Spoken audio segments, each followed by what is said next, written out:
Hey, what's up, fellow gamers, and welcome. Thank you for pressing start on Pixelated episode 2. That's right, only the second episode.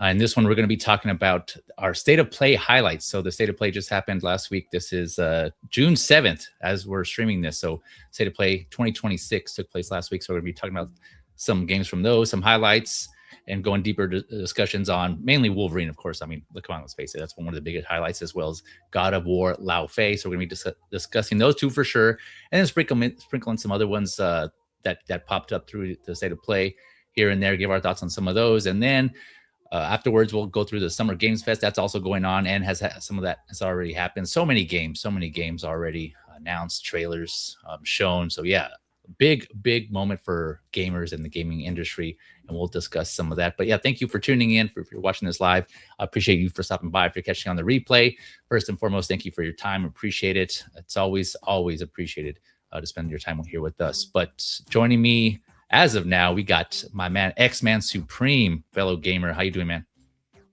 Yeah, that's right. Yeah, you. Yeah, yeah. This guy. Oh Yeah. man, I'm ready for games. Man, I used to be a hardcore gamer, and I got out of it for a while, but Wolverine's pulling me back in. Yeah, I know you were really excited about that one. I know in our chats you've been really Oh bringing that yeah, up, and yeah, your anticipation building up as was mine. But I think it's fair to say yours more so than mine. I've I know watched you're the a big trailer fan. probably 20 times a day Oh, really? Okay, so since then it you came probably have out. a I've little been more watching insight and that. Oh, details. I've watched so many reactions to it, and Oh, have breakdowns, you? and oh, That's how you wind down for the evening Wolverine that's reaction just how videos. I exist Yeah. throughout the day, man. fair. But yeah, we'll definitely love to hear your take on that trailer so far that was shown at the state of play. And of course, I'll bring those up as we go along through our discussion. I'll bring up those videos so we can kind of hopefully. I don't think they should be fair game because I'm gonna have the audio off, but have the video playing in the background. We'll look at those. But yeah, for those of you that aren't familiar with Pixelated, real quick, this is just a video game related discussion stream. So I have certain topics I usually discuss on episode 1. If you missed it, feel free to go back and check that out on my channel. I had fellow guests from the Geeky Collector Vault, GCV. Um, we had Viking Collectibles, Jim Collector, and her geeky side, and we had a few topics of discussion related to video games that we had discussed there. Then, so that's pretty much the theme of the show. I'll come up with some certain topics, and we'll go a little more in depth on those. On this one, though, I figured I wanted to do one on the state of play because I had also some thoughts, and I wanted to discuss these a little more in depth. So, with that, let me go ahead and kick us off. And links will be in the description below. So if you want to go back and rewatch the state of play, that link should be in the description below. If for some reason it's not working or something's not right, just let me know in the comments and I'll get that corrected. As well as the Summer Games Fest. So I mentioned there's so much going on for Summer's Games Fest right now, 2026.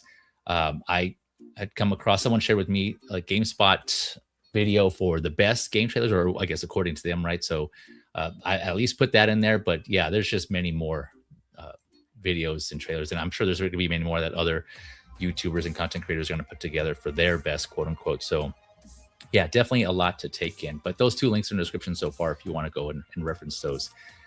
All right, so kicking off, let's go and jump right into it. Starting off with the state of play. This first one, man, like we were just talking about, again, this is the PlayStation channel here. We're going to just go through and watch some of these videos, starting off with Wolverine. I'll give my thoughts here for a second or for a minute while Xman gets settled in and take care of some stuff here. But yes, man, I think we all knew this was coming for sure. They had announced that there was going to be a 2026 release. Some of us were a little hesitant on whether they were going to stick with that. Insomniac Games, right, developed by Insomniac Games. So the same ones who did Spider-Man, all the Spider-Mans 1, 2, Miles Morales. Yeah, right off the bat, I think for those of you who've seen this, you all know how brutal and gory this game's going to be, and I'm here for it. And we all know that when Wolverine's nature, right? I mean, what is Wolverine without just going berserk and raging and just tearing into people? I mean, and it seems like that's what they held true to in this game. So I think a lot of big fans of Wolverine, the character in general, are happy to see that. Kind of the same excitement we all had when we found out Deadpool, the movie, was going to be R-rated, right? Because you got to stay true to the character there. But Oh yeah. yeah, really, really awesome to see Insomniac Games coming through and at least delivering on that front. But yeah, I honestly got goosebumps from this trailer, just like some of the stuff that was going on, which we'll talk about more. But before I get into it real quick and get Xman's initial thoughts here, let me go and bring in my next guest. We got joining me, Uncommon Flex. How you doing, good sir? Pretty good. How are you guys? Hey, good, man. Yeah. Good to see you. Just in time. Yeah, man. Thanks for joining us. Yeah, man. I had to pull myself away. I was watching the Xbox showcase. Oh, that's already going on too. Yeah, like I said at the intro, man. So many games going on in Summer Games Fest. Yeah, I'm sure you guys all be able to catch or catch this on the replay too. Either way, there's a lot of videos that are gonna be going around. But no, thanks for breaking away from that to join us. Not a problem. And then yeah, like I mentioned earlier, we'll go over some of those games too. If there's any game in particular you want to go over afterwards, let me know. But going back to Xman, yeah, I won't let you bottle up anymore. Go ahead and just let it out. What are your thoughts, opinions on this game, man? Go ahead.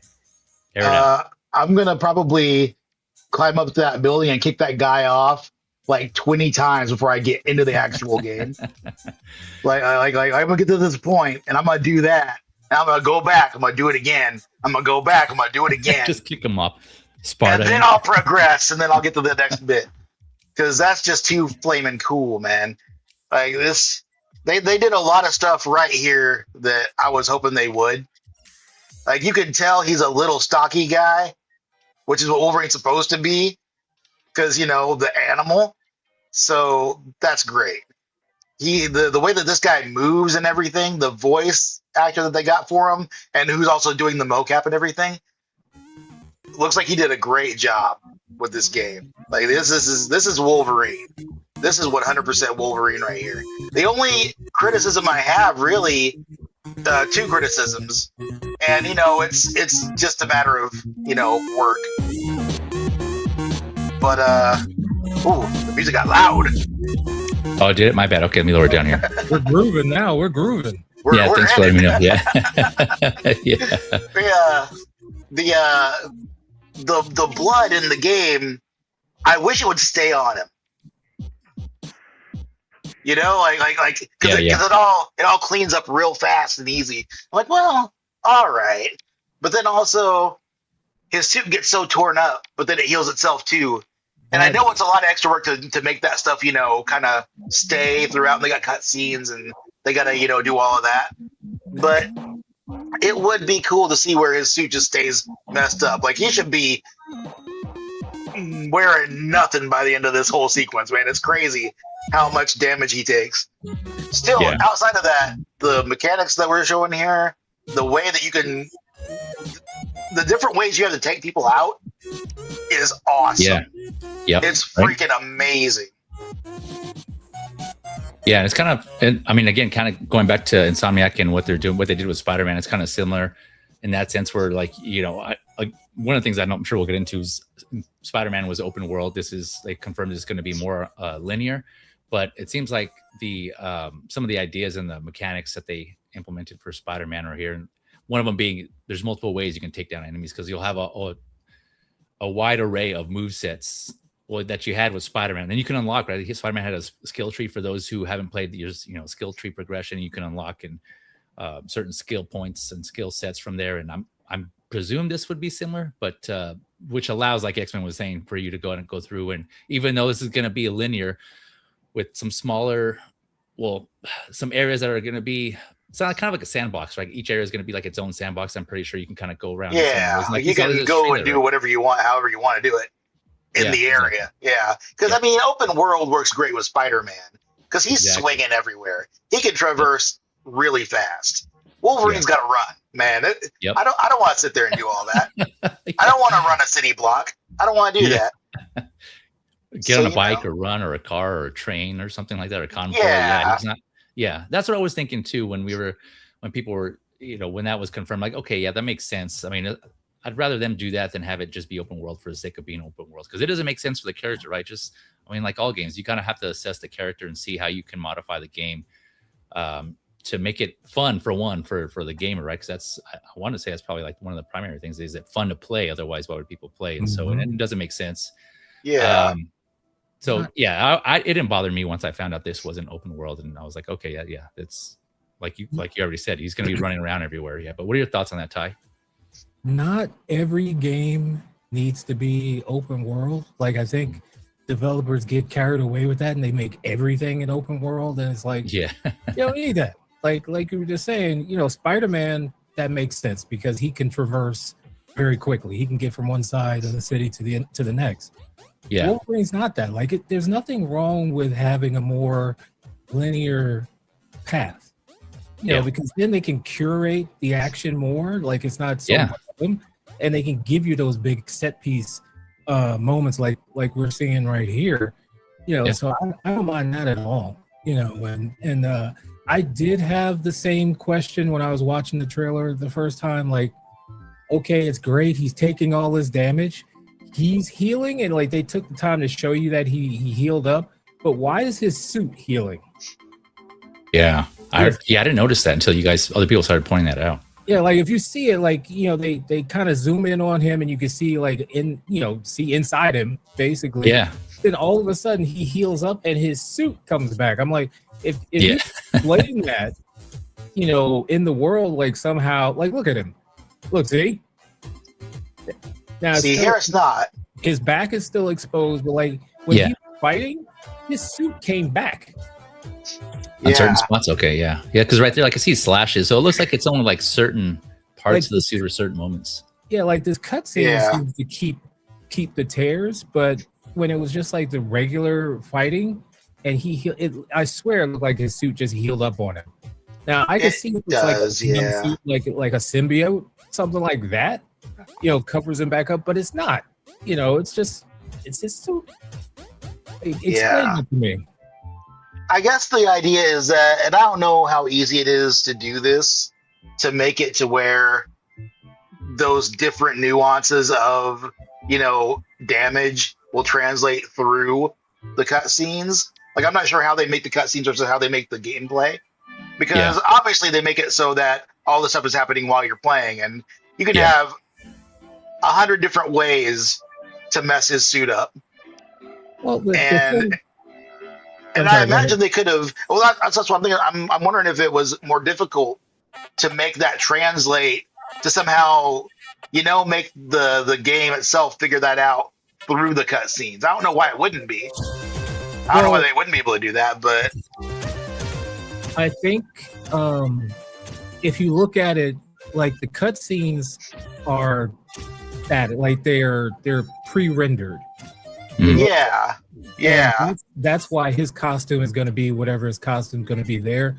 But a lot of games use the in-game model for the in-game cutscenes, and those are the games that you see the damage that you've taken shows up in the cutscene. So it is possible. I don't know if their engine allows that, but they just decided to go with the pre-rendered cutscenes and be more cinematic. But it is possible. I mean, it's a game, and whatever. But it would have been nice to just see his suit kind of stay at her core and not be pristine. But it is what it is. I'm not going to fault them for that. Yeah, because it does kind of take you out of it a little bit while you're doing it. A little, because you're like, why is his suit healing? Like, that was the first thing I said to myself. Well, why is his suit healing up? Like, he should be healed, but his suit should his suit should be destroyed. Like, he should have maybe like 2% of a suit left by the time this is all over with. I think a couple of things on that. I presume there's really going to be some sort of narrative mention on that, but even if there's not, to like some degree, I think at this point, we've been playing games long enough to know that that's usually like how it happens, right? I mean, you can take some damage at some point, and then when you go to another scene or some other part or area, your suit is whatever game you're playing, like your character has like a new clean suit, and then like, I don't know, programming wise, I would think that'd be a nightmare, right? If you have to account for every single possibility on that. Probably, so I think they minimize the damage and how much they have to kind of account for that by at least having some damage. Like we saw later on when I'm replaying the clip now, but later on, he, like Ty, you mentioned, he still had his opening in the back, and then he has the slashes across his chest. So I think he'll have some damage, but imagine if he just went as long as he did with a lot of suit damage. and it just stayed that way. It eventually probably maybe like completely naked. It just kept getting damaged and damaged. So there is a limit. I mean, video game reality type of thing, limitations of the video game. So I get it. Absolutely. Yeah.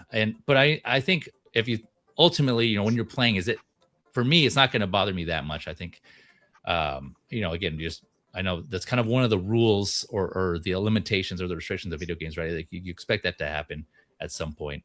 So for me, as long as the game's fun, I don't think it'll bother me that much. But I just think it's the pre-rendered versus in-game. Like if they were doing in-game cutscenes, you would see the damage.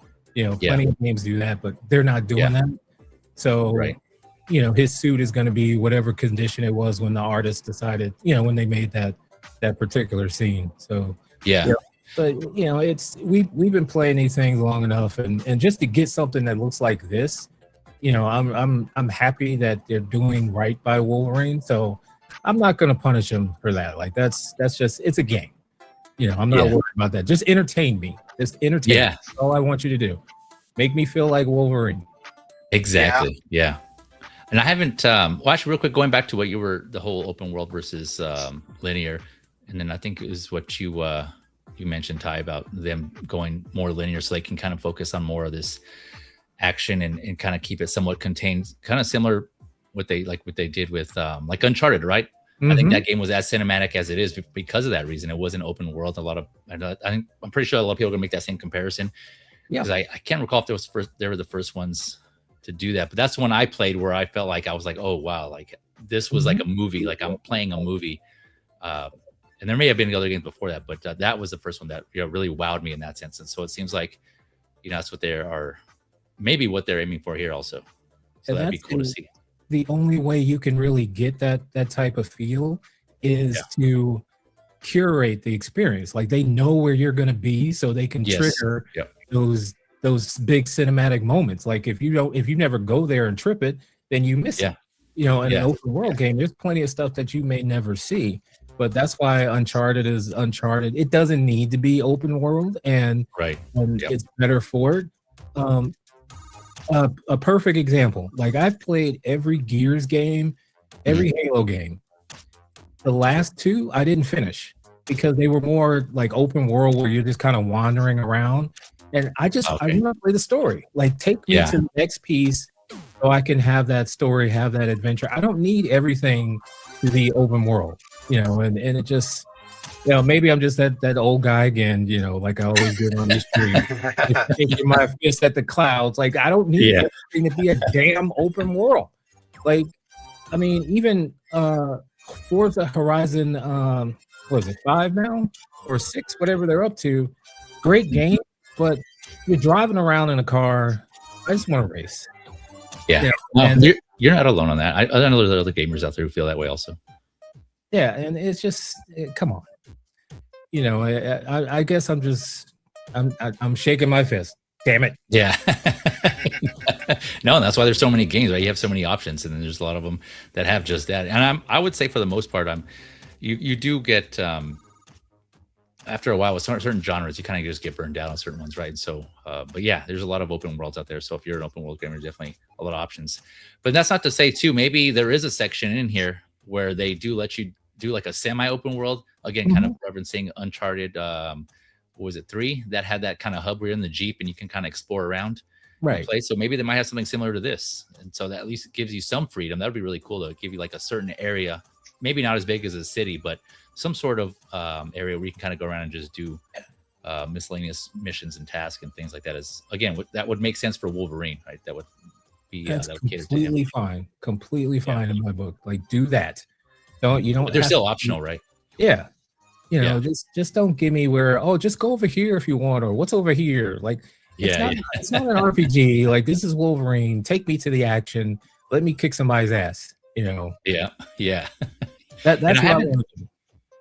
Yeah, a lot of people mentioned, and I haven't played this, but X-Men Origins Wolverine, that was up until, presumably this one. We'll see how this one comes out. But that's the best Wolverine game so far. To date. But I mean, I never got around to playing that. Yep. And I played that like a few months ago. I decided turn on my 360 and played a little bit of it, and he had the damage and whatnot, and he would heal up. There would be times where he'd be like to the bone, and then he would just heal up. But yeah, that game, that was the best Wolverine game, and hopefully this one will finally, take that mantle from it. Okay. Yeah, awful movie, great game. Yeah, yeah. That movie is just horrible. The irony. But the game is so good. Yeah. You still have it? Both of you still have it? Yeah, I haven't played it in years though. I haven't turned my Xbox 360 on. I have 360. That's what I have. I haven't turned that thing on since, oh gosh, maybe 2021. That's crazy. Okay. This has been sitting there gathering dust. But Xbox dust, yeah. yeah. Yeah, I have for the TV. Oh, you still got your Xbox? I got my Xbox, my OG Xbox, like the original, nice. big ass one. Yeah. That thing would tank, man. Like yeah. From what was that, 2001, 2002, and it still works. I modded it years ago, so I can play games straight off the hard drive. But have that connected to the TV along with the 360, PS5, and Series X. Nice. Yeah, I'm still rocking on my PlayStations. I never was into Xbox, mainly because I liked the exclusives more for PlayStation. So I just stuck with PlayStation all the way through from PS1 to PS5, and I still have all my consoles. I do have a Xbox 360, but that's because someone gave that to me. They just didn't want anymore. And like, hey, you want this? I'm like, sure, I'll take it. So that's the only reason why I have one. But so Sony and Nintendo have almost every Nintendo console to this day. And the fat PS3, you got that one? Yep, I got the original. Like, the 2-job one. Yeah, you needed 2 jobs to afford it. Yeah, I got that one. The backwards compatible one. Yep, I still have it. I still use that too. Up to my console, my entertainment console, because I do still play games on it. I actually recently bought Deadpool. Speaking of, because for some reason I totally missed that game, and someone says people were saying that was a good game, so I went back and I bought it. So I need to add that to my backlog of games to play. But I wanted to go back to his healing factor, not so much like the suit, but so I did read an interesting tidbit where they were saying how his healing factor will work in the game, because obviously if we all know Wolverine to be almost like invincible, right? He's an adamantium skeleton, and his healing factor just makes him a formidable opponent. And really, I mean, can't go through anything. So it's like, how is that going to work in the game, right? How can you kill somebody who can't who can't be killed to some degree? And so what I was reading is like they said that there's going to be his rage meter, right? And if he goes too long raging and being in that state of mind, that takes a toll on his body, and he won't be able to heal. And the only way to do that is if you kind of refocus, quote unquote, some of that, and I'm paraphrasing here, some of that energy, that rage energy, towards your healing factor, because he just drains himself, and he just becomes he puts so much stress on his body if he just gets too crazy, and that affects his healing factor. Did you guys see or hear about that? I heard nothing about that. Okay. But that's I saw that they were doing it during the gameplay. How was kind of the meter was going, but like I keep thinking about if I were to make what I consider to be the perfect Wolverine game, what would I do? And the first thing would be you can't kill him. He's indestructible, and that I don't see that as a problem that needs to be solved. I think that just put him in the world as he is, because that's how he is, and make provisions outside of that. What I would do is I would make it to where, you can't kill him, but you can incapacitate him. Yeah. And I would make it so that, say he takes too much damage and he passes out. Okay. And then you have a sequence where you wake up and then, I got to catch up. So now you got to go a whole other route to figure out to where you're going to find these guys. And then it becomes a whole other thing. That would take so much development. Did you see that? You guys see that? Sorry to interrupt, but just in the scene where he's fighting on top of the truck, his suit healed. Yeah. It's been healing throughout. The only time that it's not healed in a cutscene bit or a part where whatever it is where after he gets into the main truck with the other mutants, because by then they figure, okay, yeah, you've gotten pretty beat up, so at least we'll have something there. Yeah. But yeah, it's been healing the whole time. It's and especially here is where it's nuts. Yeah, you see his skull, his adamantium skull. Yeah, like a good third of his suit is gone after this guy gets done with him, and it's just like half of his mask should be missing. Yeah, yeah. And then I don't know how far along they are. I mean, obviously they're pretty close to the end, but I don't know if there's still some tweaking they can do. But yeah, and then right there, like his mask is fully back. Yeah, I caught that too. But yeah, to get back to what Xman was saying, that's actually a good idea. Kind of similar to what they do like in Grand Theft Auto, right? Where you don't really. Well, now you can die, but I'm saying like if you're being chased by the cops or something, kind of to like some degree where like they capture you and they just put you in jail. And I forget, I haven't played in a while, but you lose money or something, right? And you just have to start off from where the prison is, right? Mm-hmm. So kind of something along those lines where if you get captured or incapacitated, like Xman was saying, maybe they just take you back to some research lab facility or some detention cell or something, and you just have to leave from there, break out of there every time or something. That would be nice. No, I would have him wake up in the middle of the freaking road. Oh, just there? Like they just leave him? Yeah, this is where he passed out. They left him there. There's everything's everywhere, all over the place. He gets up. Well, what do I do now? Yep. Because that's how it would be. But he's just walking back. But again, then it would go back to the whole open world.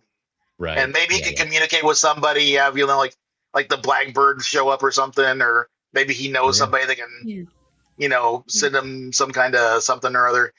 But But I think they found a good middle ground here as far as all of that goes. It's you got to suspend a certain amount of disbelief no matter what you're doing. So I guess a healed suit isn't terrible. It could be worse. Like it could be worse.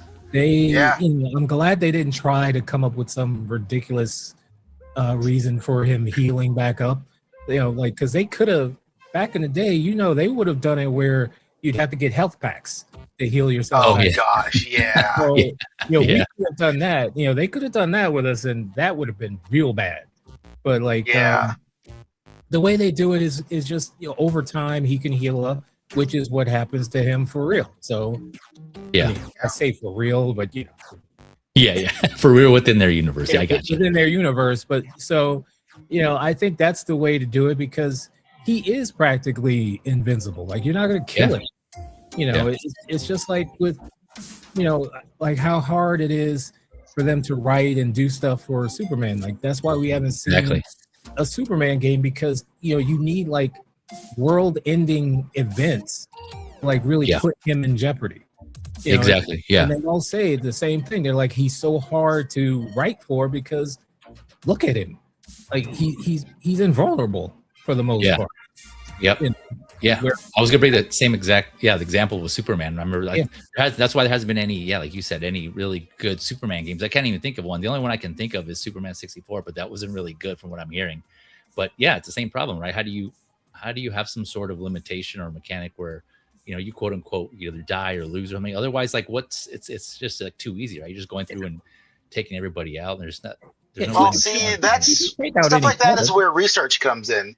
Because if you go into the lore, you don't have to go far to find out that, okay, for instance, Superman, he's not only vulnerable to kryptonite, he's not only vulnerable to, not having a yellow sun, he ain't got shit on magic.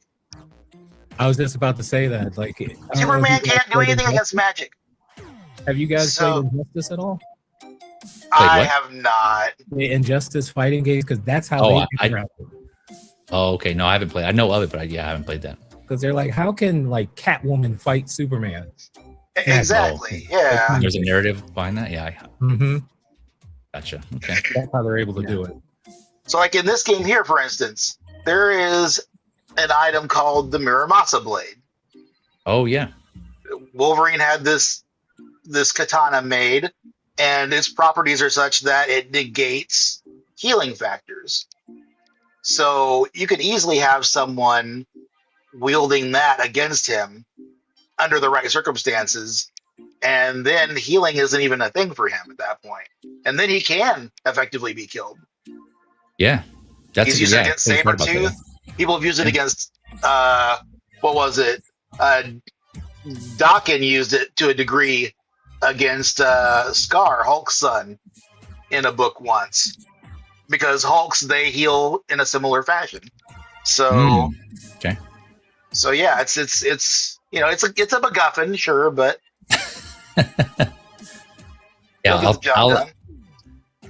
I'll defer to you on that one, because you definitely know your comics more than I do on that one. But yeah, I forgot about the Mirror Monster Blade. That one I do know. I was aware of that. Real quick, kind of jumping on this, going back to this, I was really this really impressed me here when he was, finding this guy with this Reaver with the shield, and then he just kind of used the environments around him to kind of take him out, which was really cool. Of course, he's just like, that was awesome. And he just impaled him on the forklift. That was cool. Like, oh yeah, I thought that was really cool. Yeah, it's going to be interesting to see all the environmental options that we have. Exactly. Yeah, just like little, like we were saying earlier, like little sandbox areas, right? Mm-hmm. To some degree, some sort of options. Look at that right there. Yeah, that was really cool. The last thing I will kind of touch on, or I guess any of you guys want to comment. I know we saw a lot of quick cameos appearances. Obviously, we have Jean there, and as Insomniac does, it seems like they do their homework on the certain characters or IP that they're working with. Spider-Man, I'm thinking of, for example, right? It seems like they did their homework on his rogues gallery, but they took some artistic liberties on certain characters and like their storylines, obviously, to kind of, I presume, to kind of make it work for the game. What are your thoughts here on the looks for the Wolverine associated characters like Sabretooth and obviously Jean and some of the other ones? I like Sabretooth's costume that they showed, because it looks like the Team X costume. They're Black Ops uniforms, which means they could possibly have that as an option for Wolverine, which would be great. Yeah. Which means maybe there's gonna be a toy. I don't know. Yeah, maybe. I would love to see that. But yeah, Sabretooth looks cool. I like that they're giving him, like he picked up a whole cement barrier to throw at somebody. That's Sabretooth. Yeah. They're doing stuff here. And it looks like it's going to be a lot of fun. Mystique is probably going to be ridiculous. Who knows what she's going to be doing in this game. Yeah. And it's going to be Omega Red. Omega Red. Oh, there's a good character as a foil for Wolverine's healing factor.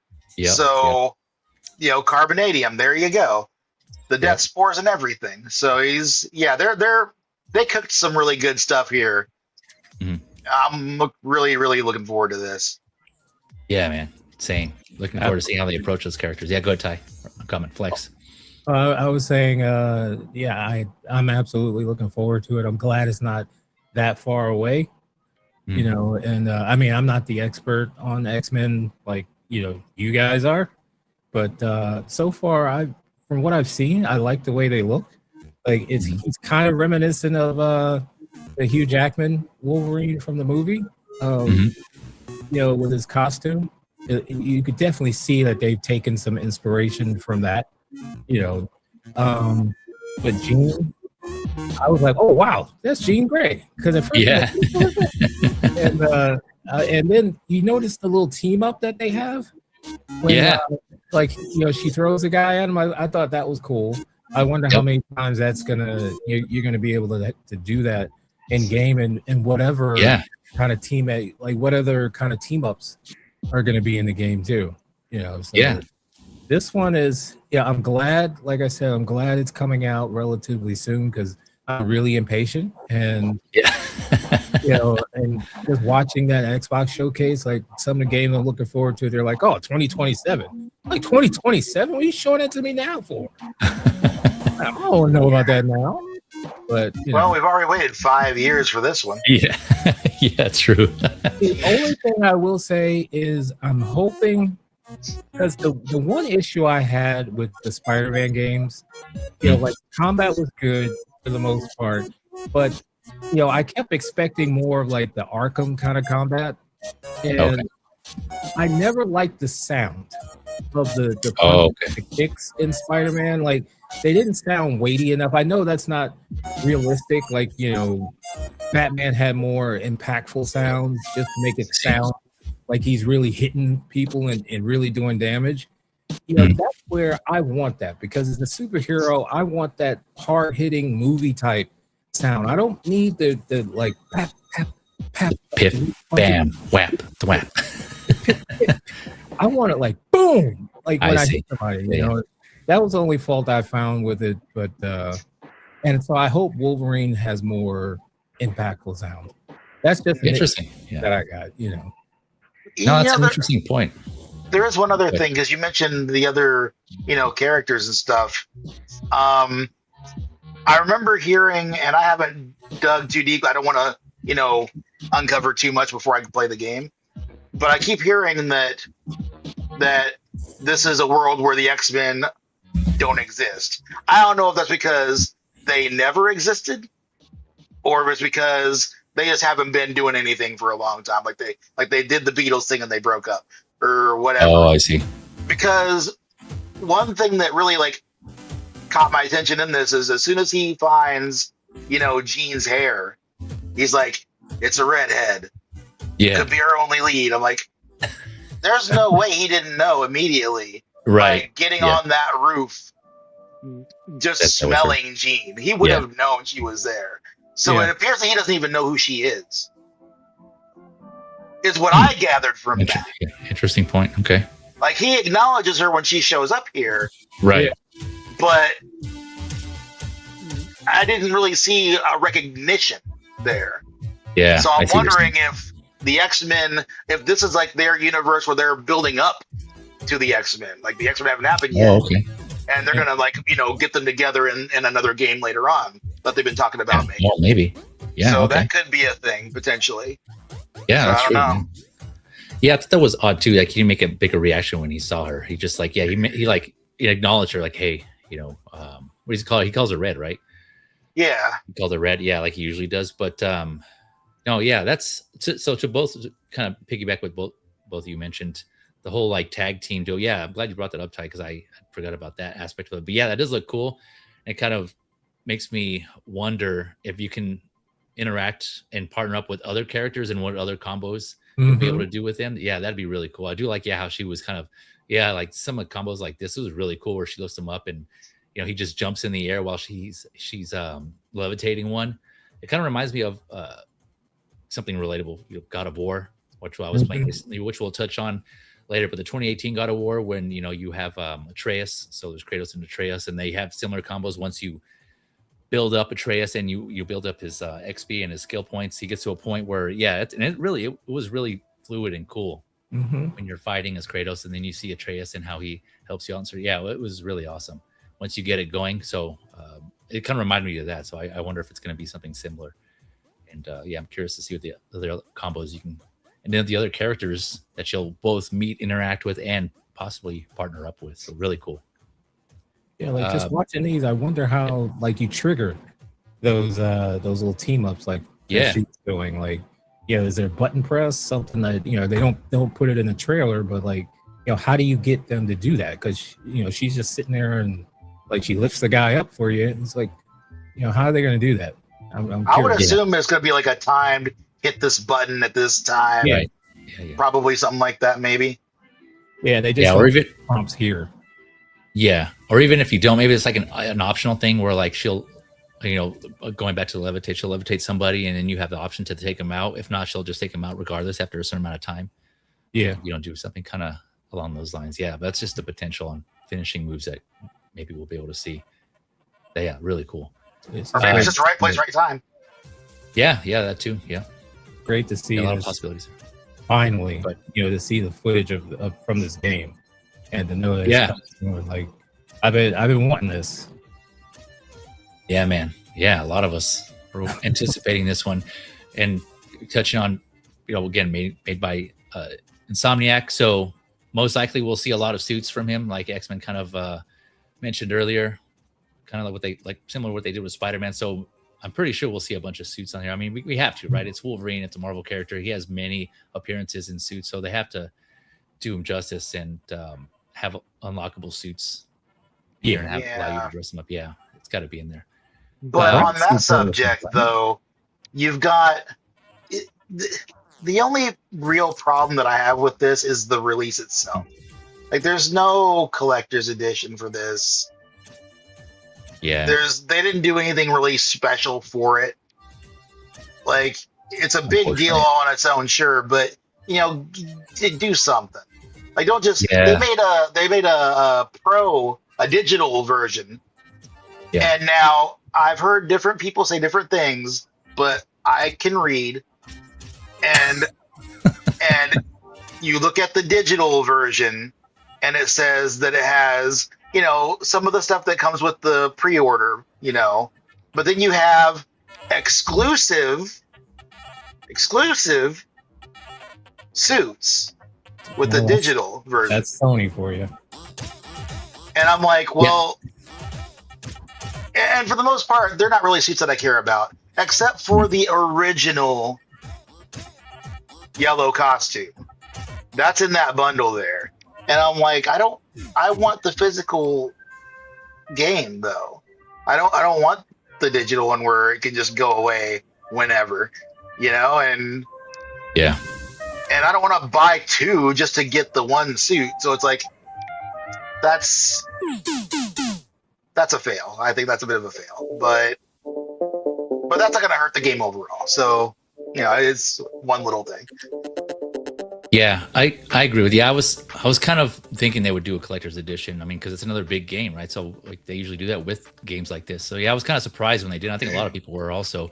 So yeah, there's the standard edition and the digital deluxe edition, and it's kind of the digital deluxe being things we've seen before. I mean, if you're a gamer, you kind of know the drill. It's you get exclusive either points, skins, avatars, or some sort of themed, in this case, PlayStation avatars and icons and things like that. So nothing too surprising, but I was looking at that too. And it did, some of them did say early access on some of them too. Yeah, the brown suit and like the avatars were under the early access bit. But those suits themselves, or those other 5 suits, insane that's that many suits, were just for the digital. According to what it says. Yeah, I don't know for sure, but I think I want to say my money is they're going to release them later. It may be one of those things where it's like a time exclusive, because they did that with Spider-Man too, where there's certain suits, where they were exclusive. They just said exclusive, right? They didn't specify what, but you know, you had an opportunity. I thought that was exclusive. Yeah, and they'll just unlock later. Yeah, you'll be able to either unlock them in the game later on, or they'll just make them available on an update or something. And then I've seen it done before. I don't think I've seen, and anyone in the chat and panelists, you correct me if I'm wrong, I don't think they've done a suit in a game like to this degree where it's only limited or exclusive to like getting a pre-order bonus or like that. I think some of the ones I've seen, we were able to get them later on somehow, in some way, whether you pay for them or you get them for free. But yeah, you're right. That's not to say it's 100% certain that's going to happen. But I think it is. We'll see how that goes, how that plays out. I do have a complaint. Yep. Go for it. And it's you know, I know Sony, you know, in the past they've put out some of their games, their single player stuff on PC, like Spider-Man.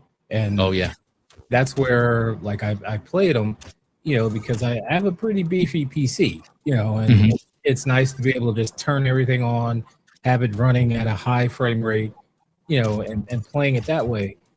This game better run at 60 frames per second.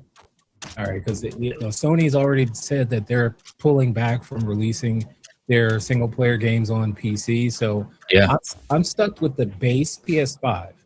And if this game is 30 frames per second, I am not playing it. I'm telling you, because it gives me motion sickness, and I'm not dealing with that. Like usually Insomniac gives you like a quality and a performance mode. So I'm hoping they continue that. And performance will be like 60 frames per second, but with a little lesser graphic fidelity. Because I'm telling you, Feezy, if it's 30 frames per second, you're out. Feezy Dave, I'm out. I cannot play that. You know 60 what? frames are no deal. What's up? I'm looking at PlayStation site right now, and I didn't see this before. I did not see this before. I'm looking at it right now, and I see a third option for $10, digital deluxe edition upgrade. And it says it includes the 5 suits with the 5 claws, with the 3 technique points, with all the other early unlocks and stuff.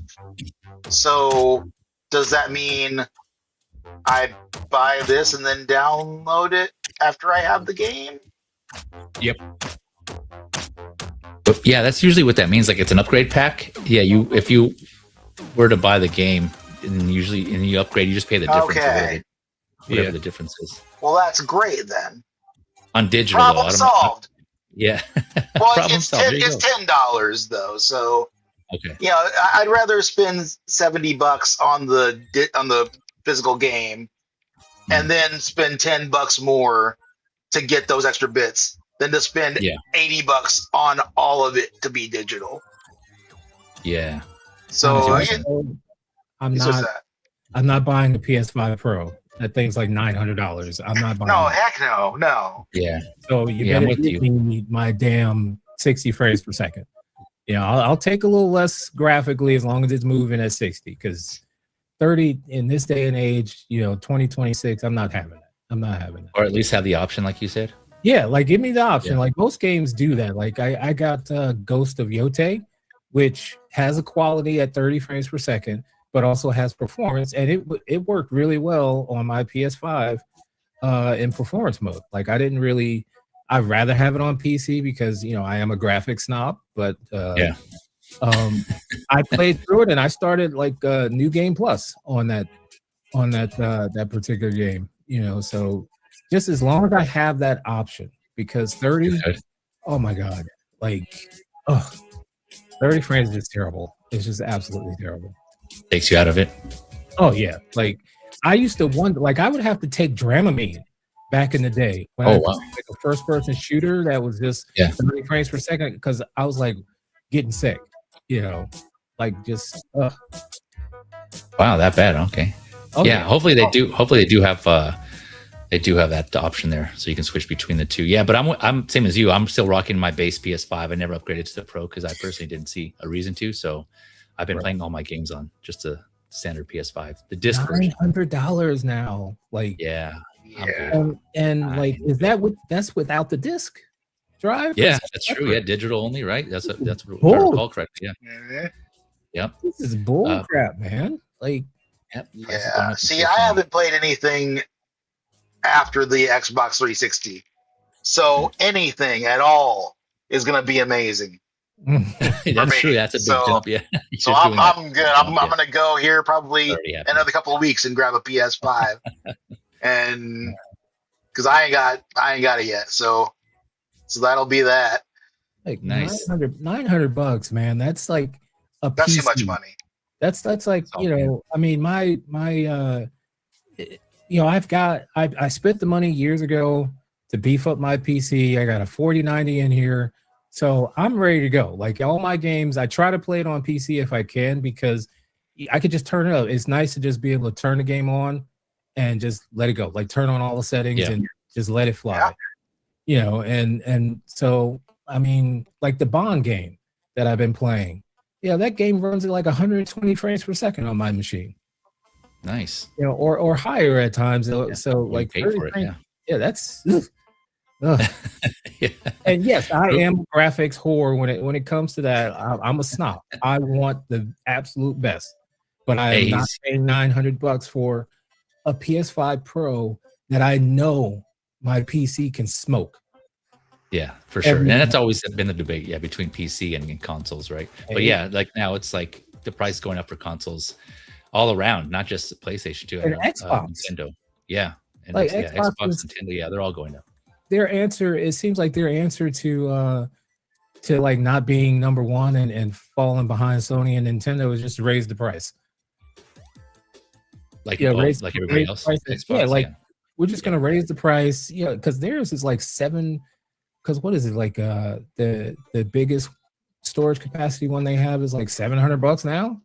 I'm not sure. I presume the same. They're having the same issues though that all the other consoles, right? Just with the RAM components and hardware, and it's just going to make it more expensive. So I think there's probably some reason behind that, but I don't know for sure yet what that is. I think that they're using it. Like, yes, the components cost more, but I think they're also taking advantage because Microsoft was raising the price before Sony ever did, and before Nintendo said that they were going to do it. Microsoft was already raising the price. Like, people were getting sick of them, like I got rid of my Game Pass for a while because they raised the price of that, and then when people started doing hashtag boycott the Game Pass, then they're like, okay, we'll bring it back down. We'll bring it back down. Nice switch it up. Okay, yeah, that's definitely something to consider too for those who don't have a console yet. It's just all around. Yeah, it's just prices going up on these. But let me address the chat here before we go on. We got Viking Collectibles in the house. What's up, Viking? It says, hey people, thanks for coming through. Hopefully you're doing well. And again, maybe we'll see you, but if not, no worries. It's all good. We'll probably get you on a future episode. We got S Beam in the house also. What's up, S Beam? Thank you for coming through. I'm guessing you're at work right now as usual for a weekend, unfortunately, but thank you for coming through and stopping by and saying what's up. Hopefully all's going well at work. Maybe we can get you on a future episode as well sometime. Since certain schedules, I know we have to work that out, but no, the other way, thanks for coming through. He says, I want that Wolverine game. Yeah.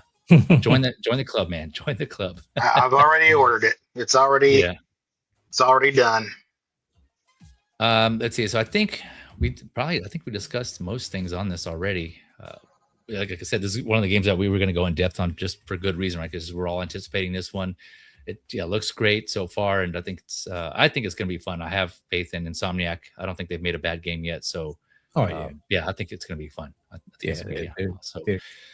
My only thing now is because I have a backlog and the other games I'm playing, and now I'm not. There's just like so much taking my time. I think I'm at that stage where I don't know. I'll make to my mind, but as of now, I think I'm okay to wait a little bit for it to come down in price because that's one of the things about waiting on game wise, right? If you wait, sometimes most of the time they usually do go down in price. Yeah. Except for Nintendo games, like they kind of drop a little bit, but for the most part, they stay pretty high. Yeah, Nintendo won't do it. They believe it hurts the brand. They're like, I used to work for Apple, and that was the same way Apple does it. Like that sales are a 4-letter word. Like, nope. It diminishes the product if they lower the price. Yeah, that's what I've heard too. So that's like very rare, if any, like $5 or $10. But I think that might depend on the retailer. Yeah, who's selling them. But yeah, for the most part, they stay pretty much at their price. But the place, all the other console games, so usually go down in price. So we'll see. I don't know if I keep hearing good things about it when it comes out. I might just pick it up. If you wait, after that first month, usually games go down after that first month. Like if you look at them, they start going like $10 off because they want to catch everybody, right? You know, gotta have it day one, and then all of a sudden you see it, it's like, oh, $10 off now because they want to get rid of it. Especially the physical copies, they usually go down first. Yeah, to kind of get rid of some of the stock that they have. Which is crazy, isn't it? That it costs more to buy the digital. Like, I don't know if it's changed at all. I know it used to be where if you were selling something, you only had to pay tax on physical media as a seller, as being the company making it. If you're giving someone a thing, then you're paying your sales tax for that based on the physicality of it, but not if it's digital, right? Or has that changed? You're paying for digital now. Like they charge. It depends on what state you're in, I think. Like, okay, because I'm in Jersey, so they all charge tax now. Like it used to be Amazon wouldn't charge you tax until they were forced to, and now they. Oh no! I mean, as the seller, as the retailer, as the person who made the thing. Like you don't owe the government anything if you provide, something that's not physical. Right. I know it's what I know, but I don't know if that's a thing still anymore. Sony definitely charges tax on digital items. No, I don't mean I don't mean to the user, like not to you and me. I mean when you own a business and you're selling things, right? You owe tax too, right? Yeah. because that's why there's sales tax, because you got to pay a tax because you sold a certain thing. But I know, at least in California, at least it was about maybe 15 years ago. If you were providing a service for somebody in this kind of media realm, and you say you made a thing, you made a game, Right. and you deliver that to your customer, you owe a certain amount of money to the government for your taxes for what you did there. But it's lesser, or it was lesser, if it wasn't physical, because there's something, an actual item changing hands. I guess because of the way the laws were written, I don't know. It increased whatever your tax was. I don't know how to explain it. I'm not a business major. I just know this was a thing. I can't confirm. It's neither here nor there. It really doesn't matter. Yeah, my understanding is like when Sony sells it, let's say a digital thing, like Insomniac makes the game, Sony publishes the game, Sony collects tax from us because they have to. That's why Amazon started doing it, because they tried not to for the longest, but they were forced to start charging sales tax on everything. So it depends, because I know, being, like I said, in Jersey, at first they weren't doing it, but then they finally, Jersey forced them to collect sales tax because people were shopping online instead of going to brick and mortar stores. So they would have to collect the sales tax. They didn't want to, because it was more trouble for them, because they have to report that to the government. So they were fine not charging sales tax, because it also brought more people to them. Because I'll just go online and I don't have to pay the tax. So Sony definitely, when they ask for your address and everything when you buy stuff digitally, they're like, here's the sales tax. So I think for the most part, I think most of them do it now. They have to, because online shopping is so big now that the government wants they want their share of that. Yeah, I'm not sure. There's probably, I think there's, I honestly haven't been paying attention when I buy stuff digital. Game wise, I probably should, but I just see the price and I just end up buying it. So I haven't really paid attention, but I'm not too familiar with how that works either. But I can say, physically, I bought a physical game, like Ghost of Yotei, and for full price, same price as it is buying it digitally with tax. It was the same amount of tax. I remember seeing that. I know Nintendo's trying to switch that up, and they're actually, I forget when, but they're going to start implementing digital being cheaper than physical. I don't know if it's for all games or certain games, but I agree. It definitely should be, and I think a lot of people agree with that also. But Xbox used to do that. Yeah, their first party games would be like $10 cheaper. Yeah, I agree. That's how it should be. So we'll hopefully a lot of other studios and publishers follow suit on that. But let's get I know we still got quite a few games here to talk about for both the State of Play and the Summer Games Fest. But anyone else got any more thoughts on Wolverine before we go on to any other games? I want it now. Give it to me now. Give it now. Do it. Oh yeah. So after this, I kind of just wanted to touch on this Tokon Fighting Souls. Tokon Fighting Souls. Yeah, that's the other one I'm looking forward to. Yeah, this one looks really. I have not played it yet, but this looks really awesome. I'm not as big as into fighting games as I was when I was younger, but the ones I am interested in look like and play like this. But you said you played a demo or a beta of this? Yeah, I was in the beta, one of the first ones they had, and they didn't have all these characters, but the core gameplay. I'm definitely looking forward to this one too. I think this looks so sick. You'll enjoy it, 'cause it's the same. The developer that makes this, they are pros at fighting games. If you want a good fighting game, you see these guys, you don't have to worry. It's just like Insomniac making a game. You can count on them doing it. I don't know if you've ever played the Dragon Ball Fighters. Yeah, I have that one. I love that one. That's them. Okay. Yeah. And I thought so. Yeah, I wasn't sure, but I kind of figured based on the style, the artwork, the animation, how it plays. Yeah. And Sony, when they were first, I saw behind the scenes of how they were making this, and their first concepts when they showed Sony what they were going to do. Yeah. Or like a more US style with the costumes and everything. And Sony said, no, Okay.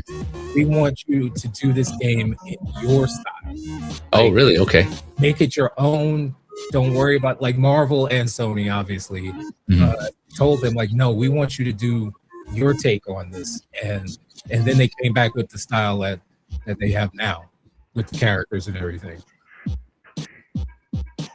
Yeah, this looks really awesome, man. I'm really interested in playing this one, but I think this is like a more on the bottom of my list, just because again, I already have a backlog, and so there's already so many games to play. But this does look fun. This does look fun. I've got the dad reflexes now, so like the fighting game stuff isn't like I used to be in the fighting games all the time, but I can't do that anymore. Like I can play against the computer for the most part, but the nice thing about this one, just like fighters, is you could just press some buttons and you do cool stuff.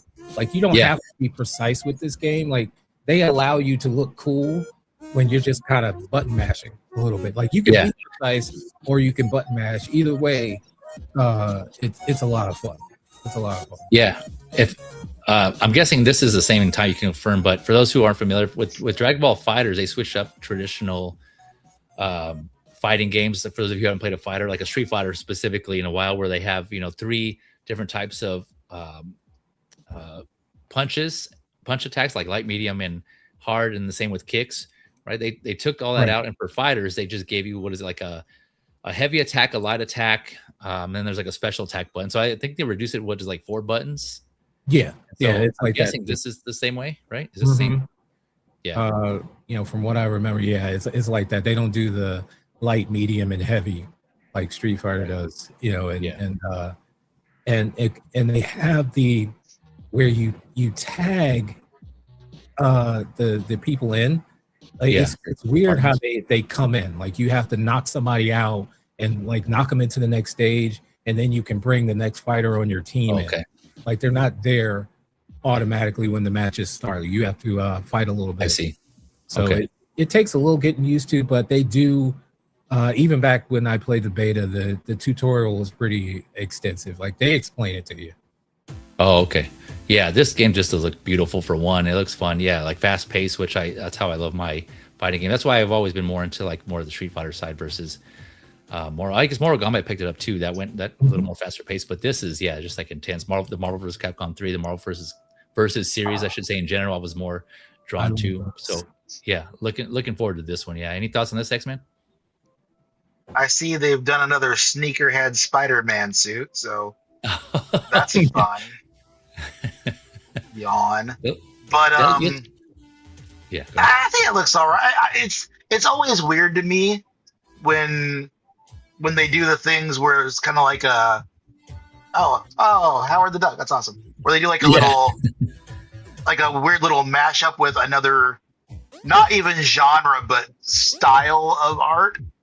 Because anime is very, very much its own thing. Yeah, it is a specific style across the board. Even when it's different styles, anime still has a similar language visually. And it's always jarring to me to see when they take like Marvel or DC, like they did with that whole Ruby thing, and put it into that. I'm like, oh, this is weird. but it's still fun though. The colors are bright. The lines are pronounced. It's very striking art, which is good. Yeah. And it looks like a good, proper, fighting game. So I think it's gonna be a winner. Yeah, I'm looking forward to it. I'll say one other thing. To Dave's point, like when I first saw Iron Man, I was like, he looks like a Gundam, and I don't like it.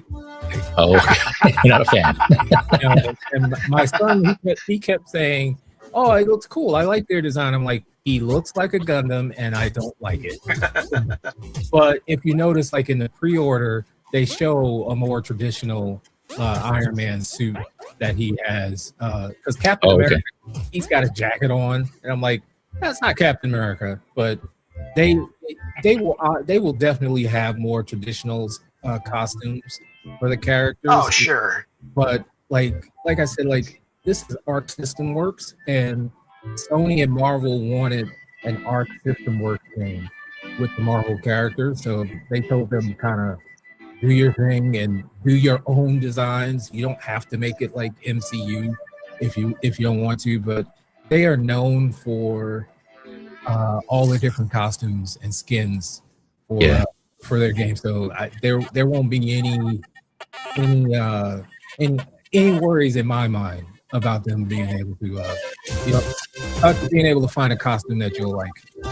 Yeah, I hope so. Yeah, because that'd be that's always a nice touch, having options to fight in different costumes, different looks and outfits.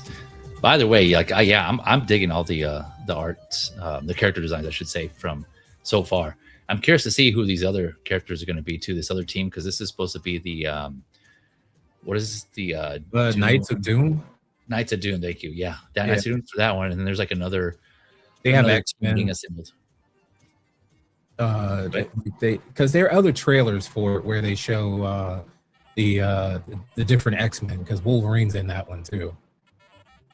And that's who the team that's being referred to here in this one. That says one more to here. They'll say it here in a second.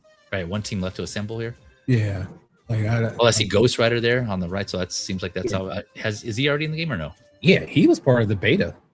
Okay, was he? Okay. Yeah, he was a part of the beta. Spidey, Cap was, and Dr. Doom. Okay, interesting. So whatever this team that they're gonna reveal is not on here in this photo here. What I'm also looking forward to is in the background for some of the scenes, like when we were fighting in front of with the X-Men, you could see like Professor X, Cyclops was back there, Rogue and Gambit were back there in the background. Colossus was there too. Okay. So it gave me hope, like, okay, we're gonna see a bunch of more characters, because if they're like they were with their other games, there's gonna be a bunch of characters. And those characters aren't in the game then so far? Not yet. No, okay, gotcha. Yeah, not yet, but I think if they're putting them there, you're probably gonna see them. But has this game released already, or is it still on pre-order? August. So it's pre-order. Okay. Yeah. Okay. Oh, that's right. I did see that. I thought that was referring to this DLC pack. I presume this is a DLC pack, but is it part of the actual game? No, they've been slowly unveiling the characters, because at first all they were showing were like 4 characters or whatever, but they've been showing more and more like the teams. So that's what this is. The Knights of Doom. Gotcha. This was the first time I've seen Magneto. Okay, yeah, they made it seem like Magneto was like they're revealing his character too. Okay, these other characters that are not Marvel characters, are they anybody at all, or are they just for this game? I don't know. Like you talking about here, like in the intro, like we're like the weird gray dude and the chick with the hat, and right here. Like who the heck are all these guys? I have no idea. I'm guessing that's part of the narrative where these are maybe like some group or organization or out here looking like the Hunger Games. Got people to get out. I'm thinking like if you're familiar with Smash Brothers, the newest one was at Super Smash Brothers, the one for the Switch, where like the idea being that there's like some entity that brought all these fighters together, and then they're all fighting this world. I'm guessing. I don't know. I don't know for sure. I think I may have butchered that, but I think this might be similar, where there's something or someone who brought some group that brings these fighters together to make them fight in this tournament or something. So it's like Battle World. I'm sure like a Battle World. That's my thought. I don't know. Yeah. Because like you see, like they're all here in this ring, and there's like they have this audience. These people are just overlooking. May the odds be ever in your favor. Yeah. You're like, I don't know who she is. Yeah, neither do I. Yeah, I don't know if this guy's like the head of this group or what. Yeah, it's gonna be an interesting. Did you get a sense of that when you were playing the beta, Ty, on the story at all, or no? They didn't say anything. They just gave you the fighters, a tutorial, and said, "Have at it." Gotcha. Okay. Yep, but that was Marvel Tokon. Is it Tokon or Tokon? Fighting Souls. What is Tokon? I'm sure it means something. It means something to them. You know. Yeah. I don't know. I should look that up. I can't tell you. All right, I'm gonna go ahead and were there any other games in particular that you guys wanted to discuss? Because if not, we can kind of skim through some of these. I know there's a lot of games here mentioned.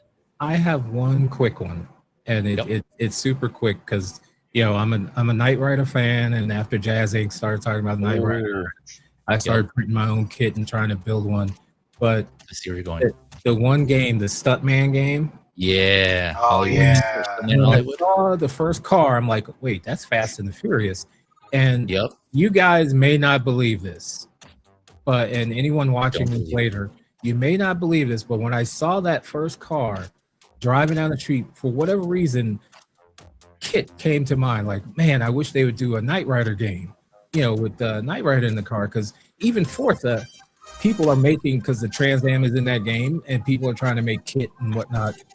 And then when that garage door opened and I heard the music, I was like, okay, now you've got my attention. Now, now we're talking. Although he did have Super Pursuit mode, and I was like, well, we don't need that, but okay. This one, when I saw the car, the Supra, and I was like, that looks like the Supra from Fast and Furious. Is this a Fast and Furious game? Yeah. When I first saw that, and they started doing, and they showed more, like another car from Fast and Furious. I forget which one, and I was like, oh, is this a Fast and Furious game? I think it was a Skyline they showed after that. Yeah, and then they showed the DeLorean. I was like, okay. Yeah. Let's see, it's coming. So it should be coming up here. Yeah. Did you ever play the other Stuntman game? I did not. No, and I was just thinking, like, didn't they have a previous Stuntman game? But how was that? There it is. It was very linear. Like, it was fun, but you had to like do stuff exactly the way they wanted you to. Oh, okay, and then they would show, the final scene after you completed it, and they were a little rough. Like, like the point of failures. Mm-hmm. You could fail very easily, and that was kind of frustrating. Oh, okay. But yeah, when he did this, I was like, oh, hell yeah. Yeah, right here, this part, Now we're talking. I'm sure you can appreciate the graphics here. I think this looks great right here. Oh, the sequence, the Super Pursuit mode kit. But I knew of it. I never watched Knight Rider growing up, but of course, I think a lot of people know of the car, but they just maybe some people didn't watch the show. And then this, I was like, now it's like Mad Max. So you're kind of switching over to the vehicles for Mad Max. Yeah. And then when I saw that, I was like, oh, damn. Yeah. Yeah. So cool. So the concept is like you just have to go through and drive. Again, I haven't played the previous Stuntman, but it's on the previous one, you just kind of have to go through these obstacles and do them correctly. Yeah. Like they have certain stunts that they want you to hit when you're driving over a course, and like the director is telling you, hey, I want you to do this here, blah blah blah. Hopefully they've done a little bit more. It was kind of simple back then. It was like, do this, do that, and if you failed, you had to start over, and it'd get a little frustrating. So hopefully they've improved on that. But and then at the end, like once you completed the course, they would show you the film, that you were driving. Oh, nice. Okay. Yeah. Gotcha. So it would be like this. Like, you would see the completed film with all your stunts in it. You know what? Now that you say that, I think I vaguely remember playing. I think I may have rented it or something. What console did that come out on the first one? PlayStation. Was the first PlayStation? Okay. PS2. PS2. Oh, PS2. Okay. Yeah, I think I may have rented it, and because that sounds familiar, like completing it and being able to watch them. Yeah. You're saying that the sequence in the end. So yeah, hopefully they give you a little more creative freedom in this one to kind of, or just I guess freedom to kind of play around. Just be a little more forgiving. Yeah. With the fail states, Well, that and just to like drive around, like have some sort of area where you can kind of just drive around. So I don't know that's how possible that is, but that's cool that they actually did this. They let you drive around like these cars, these famous iconic vehicles.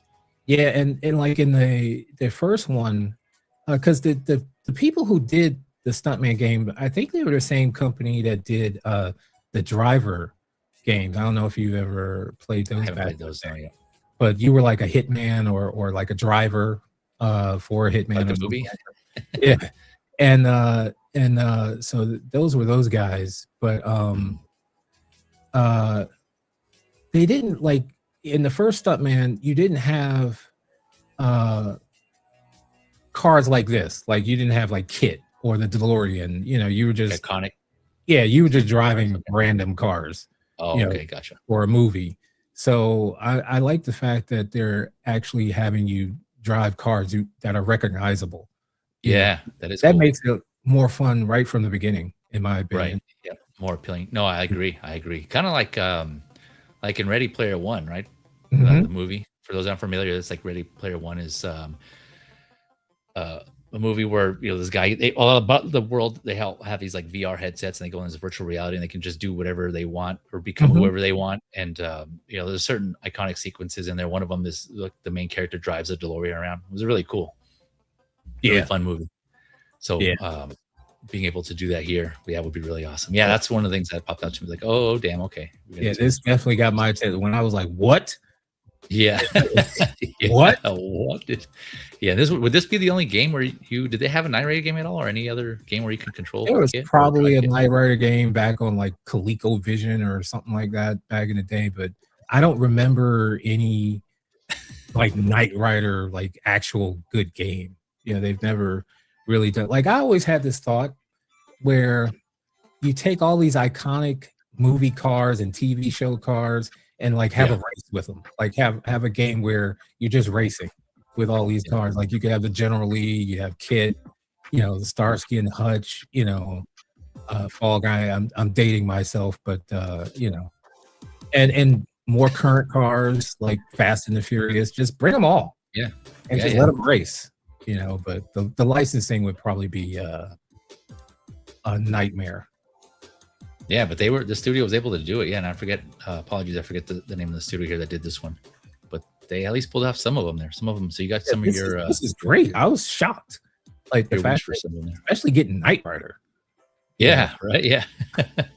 That's really cool. Yeah, and they had like the song. It sounds like they have the music too, right? They started playing some music. Yeah, that's awesome. Oh, my ears perked up, man. I was like, oh hell yeah. I was like, what kind of game is this? And then I saw that, I'm like, oh. Yeah. Yeah, that's another one I'm looking forward to, man. Hopefully there's no delays on that one. Oh, I'm sure it will be like 2028. Yeah, I didn't catch the date, the time frame on. Is that what it said on there? No, I'm just they didn't give a date. Being cranky. I'm being cranky. Oh. We can go back. Xman, you got any thoughts on that game? On that Stuntman Hollywood? Yeah, I've never had any interest in racing games. I'm not a car guy. If it's not the Batmobile, I don't care, and not even just to drive it. Okay. I was gonna say, what if they did include the Batmobile? I still wouldn't care. Gotcha. Like there's racing games always get on my nerves because it's just not. Because I know if I were actually driving, it would be better, and I think that's part of it. But also, like you've got goals to achieve while you're racing. You still got to get to the end of the thing. And like, that's the one thing that always got on my nerves when I was playing Knights of the Old Republic is the swoop bike races. I always avoid those when I play that game because it gets on my nerves. I get so angry playing those racetracks. I can't deal with it. Here, I'm out.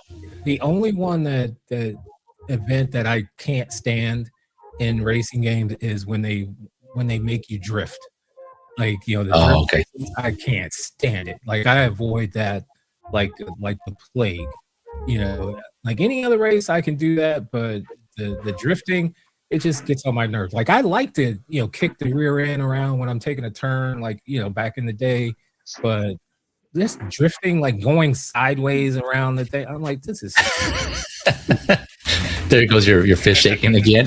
Damn that drifting. Drifting, cut it out. Not a fan of the drifting. Yeah. But the thing is, like back when Knight Rider was on and Dukes has all these other movies, you always see the cars kicking out the back end and going around a turn. That's cool.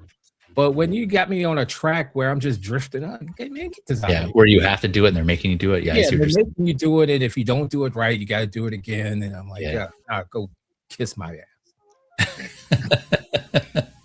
Fair enough.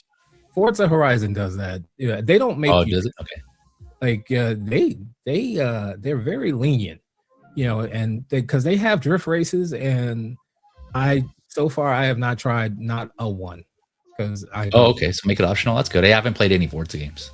Yeah, I don't want to do drift ever. Ever. Yeah, please don't. Like, Where's the option to turn that off? Yeah. Yeah, like, I avoid that every time. Oh, it's a drift event. Oh well, I guess I won't be playing that. I guess I won't be partaking. Yeah. Thank you. But Yeah. no, I'll pass on that. Thank you very much. Were there any other games that you guys wanted to kind of touch on? Xman, do you have any in particular besides God of War? We'll touch on that here. If nothing else. Not really. I guess the Tomb Raider game looks fun. That's a remake, right? The Tomb Raider? The reimagining of it? Because it looks kind of like the original. Yeah, it's a reimagining of the original. Okay, because I saw the dinosaurs. I was like, yeah, I remember that. Man, I hated that game so much at times. I used to die all the time with the damn, like you had to line her up because she moved like a tank. Oh, the tank controls, yeah. Oh my God, I hated that game. But then if you hit the right buttons, you could like make her like do the cool handstand, climb up the ledge. Oh yeah. the language I used back then when playing that game, oh my gosh. And I was playing on the Saturday. Woo! Oh boy, I hated that game. I don't know if I'll get this or not, but it's cool to see Lara Croft alive and well. Yeah, it is. Yeah. Have you I see. So play any of the newer ones? Yeah. I played, what was the one where she was on the island? Like when the prequel kind of setup? Yeah. I forget the name of it. I have it. I had it on my 360. The last one in the trilogy?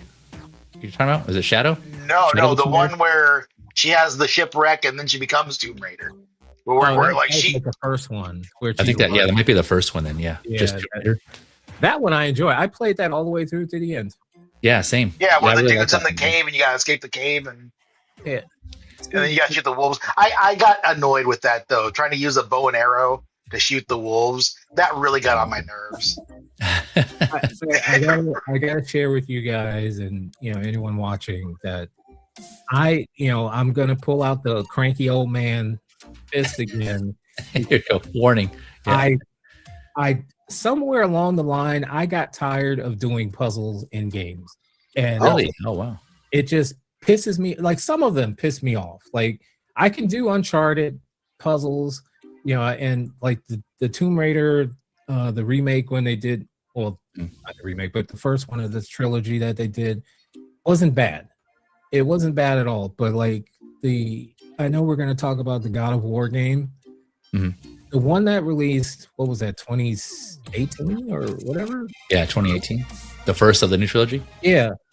Yeah. I bounced off of it because I got to a puzzle early on and they wanted me to like shoot something or throw something. I was like, F this. And I just stopped playing it. Yeah, because I just wanted to kill stuff. Like I wanted to throw the axe and make it come back to me like Thor's hammer. I just wanted to like do that. I'm like, why can't I do that? Why can't I do that? I don't want to do the puzzle. Yeah. And they were like, no, you're going to do the puzzle. I'm like, F you. I don't want to do the damn puzzle. And so, yeah. You dropped it from there? You didn't play? You just stopped playing? I haven't gone back to it. Like, I even got it on PC and I still haven't gone back to it. Because I keep thinking about, I'm going to run into that damn puzzle. And I don't even think it's a hard puzzle. Usually now I have to go to my son. I'm like, can you do this for me? Because he has more patience than I do. Because I'm like, fuck this thing. Oh, wow. I don't know what happened. Like I used to, I like to think, but there's also times when I just want to want to play. Yeah, I just want to hit stuff. I just want to be Wolverine. I don't want to solve this puzzle unless I can solve it with my claws. That's what I want to do. Or throw my axe like Thor's hammer and make it come back. That's what I want to do. None of this, like, who the hell designs this? Yeah, I hear you. Back in the day, designed this cave where I got to do all this crazy clockwork stuff. Are you talking about Tomb Raider? Yeah. Well, Tomb Raider, Uncharted would do that. And I'm like, who thought of this? Who designed this? And watch the first sequence of the Wolverine game. You got to break out of the Weapon X compound, but it's a combination lock that you got to go in. Clock tower. I will be applying for my refund. Yeah, and it's in 30 FPS. Yeah, and 30 FPS. Thank you, but no thank you. Yeah.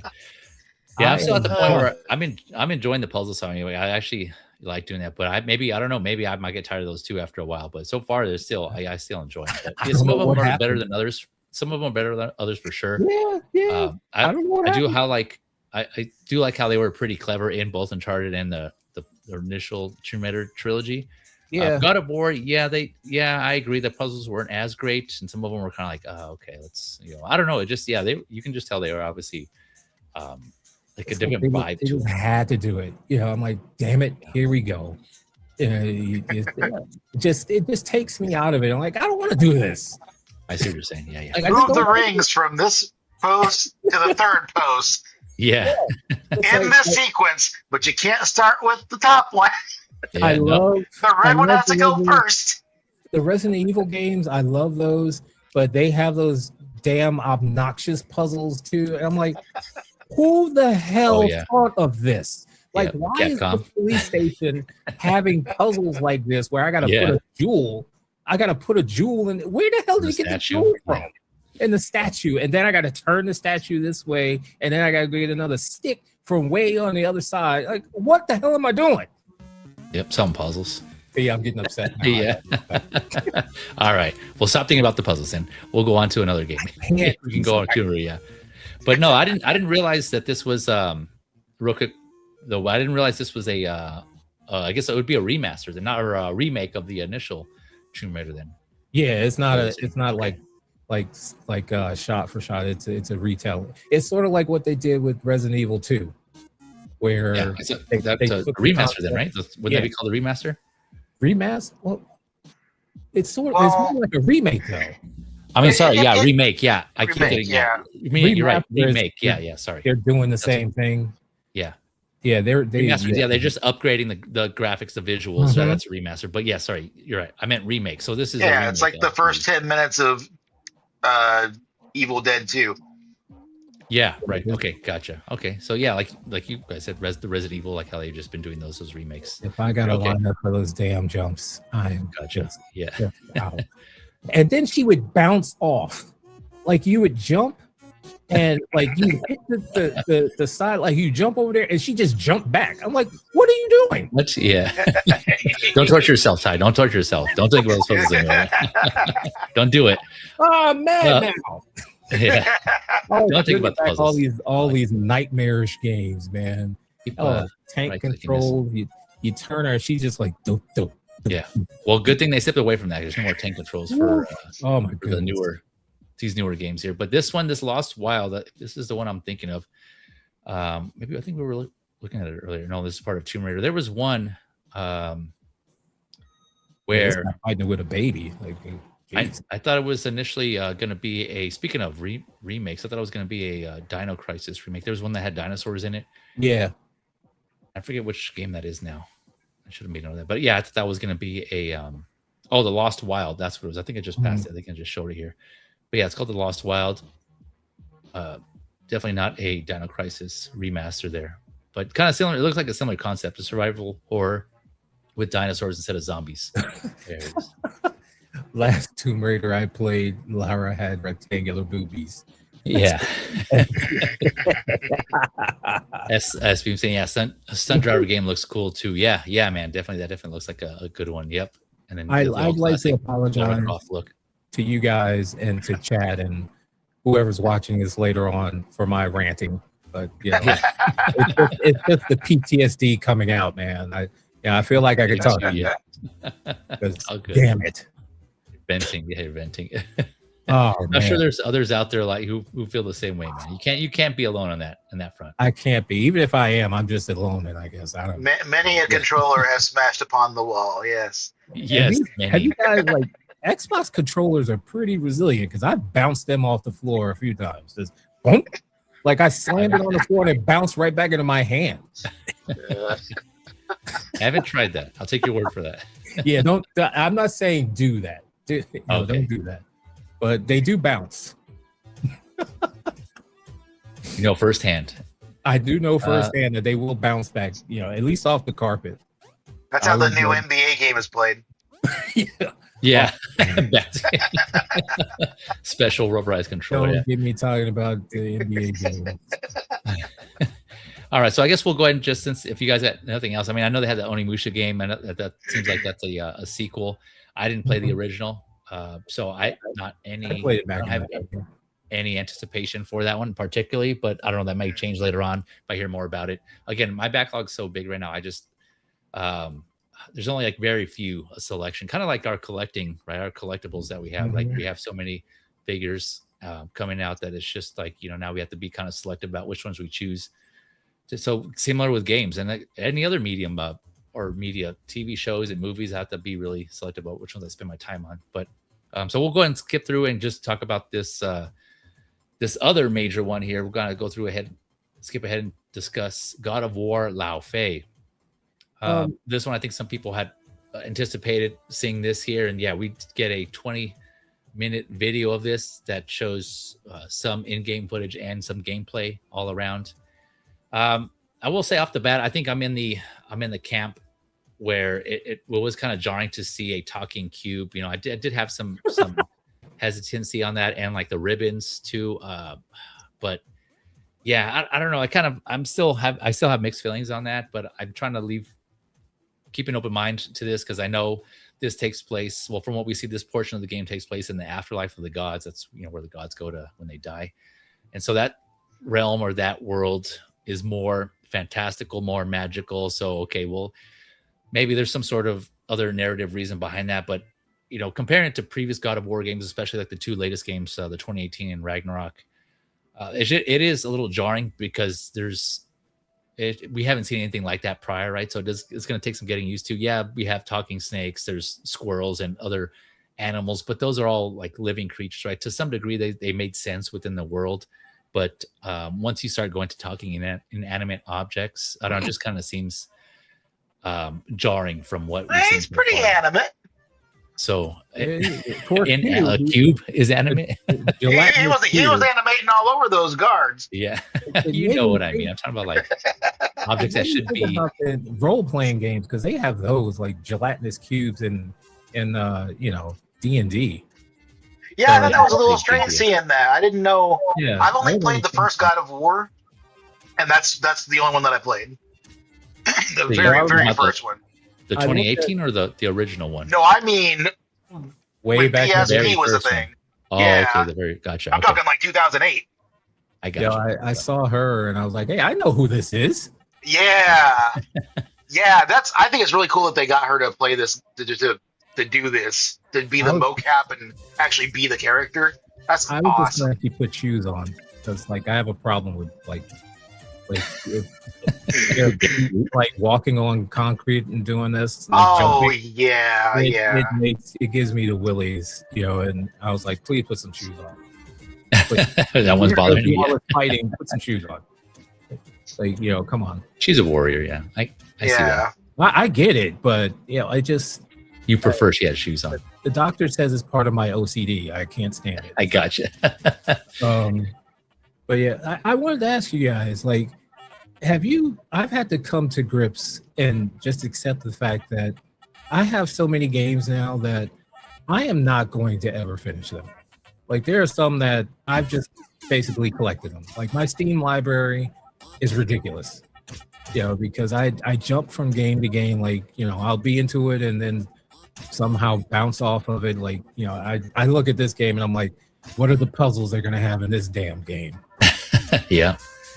You know, yeah, actually, so short answer, I try not to. I do want to finish. I mean, but there's like, yeah, to what you're saying, I'm in denial, right? There's some games I haven't played in years, but I want to. I haven't played yet, but I have faith I'm going to play. So short answer is no, I haven't done that yet. Yeah, I don't know. Xman, do you have a it's easy to get behind, though. There's always so many games coming out, and there's so many of them that are really interesting, and you want to play them. And like, I used to have, you know, when it was 2001, 2002, I had every available console on the market because I wanted to play games, and I got so mad when there was an exclusive to this console game. Don't lock me out of a game. I want to play the dang game. So I just bought them all, and I didn't have to worry about that. Me too.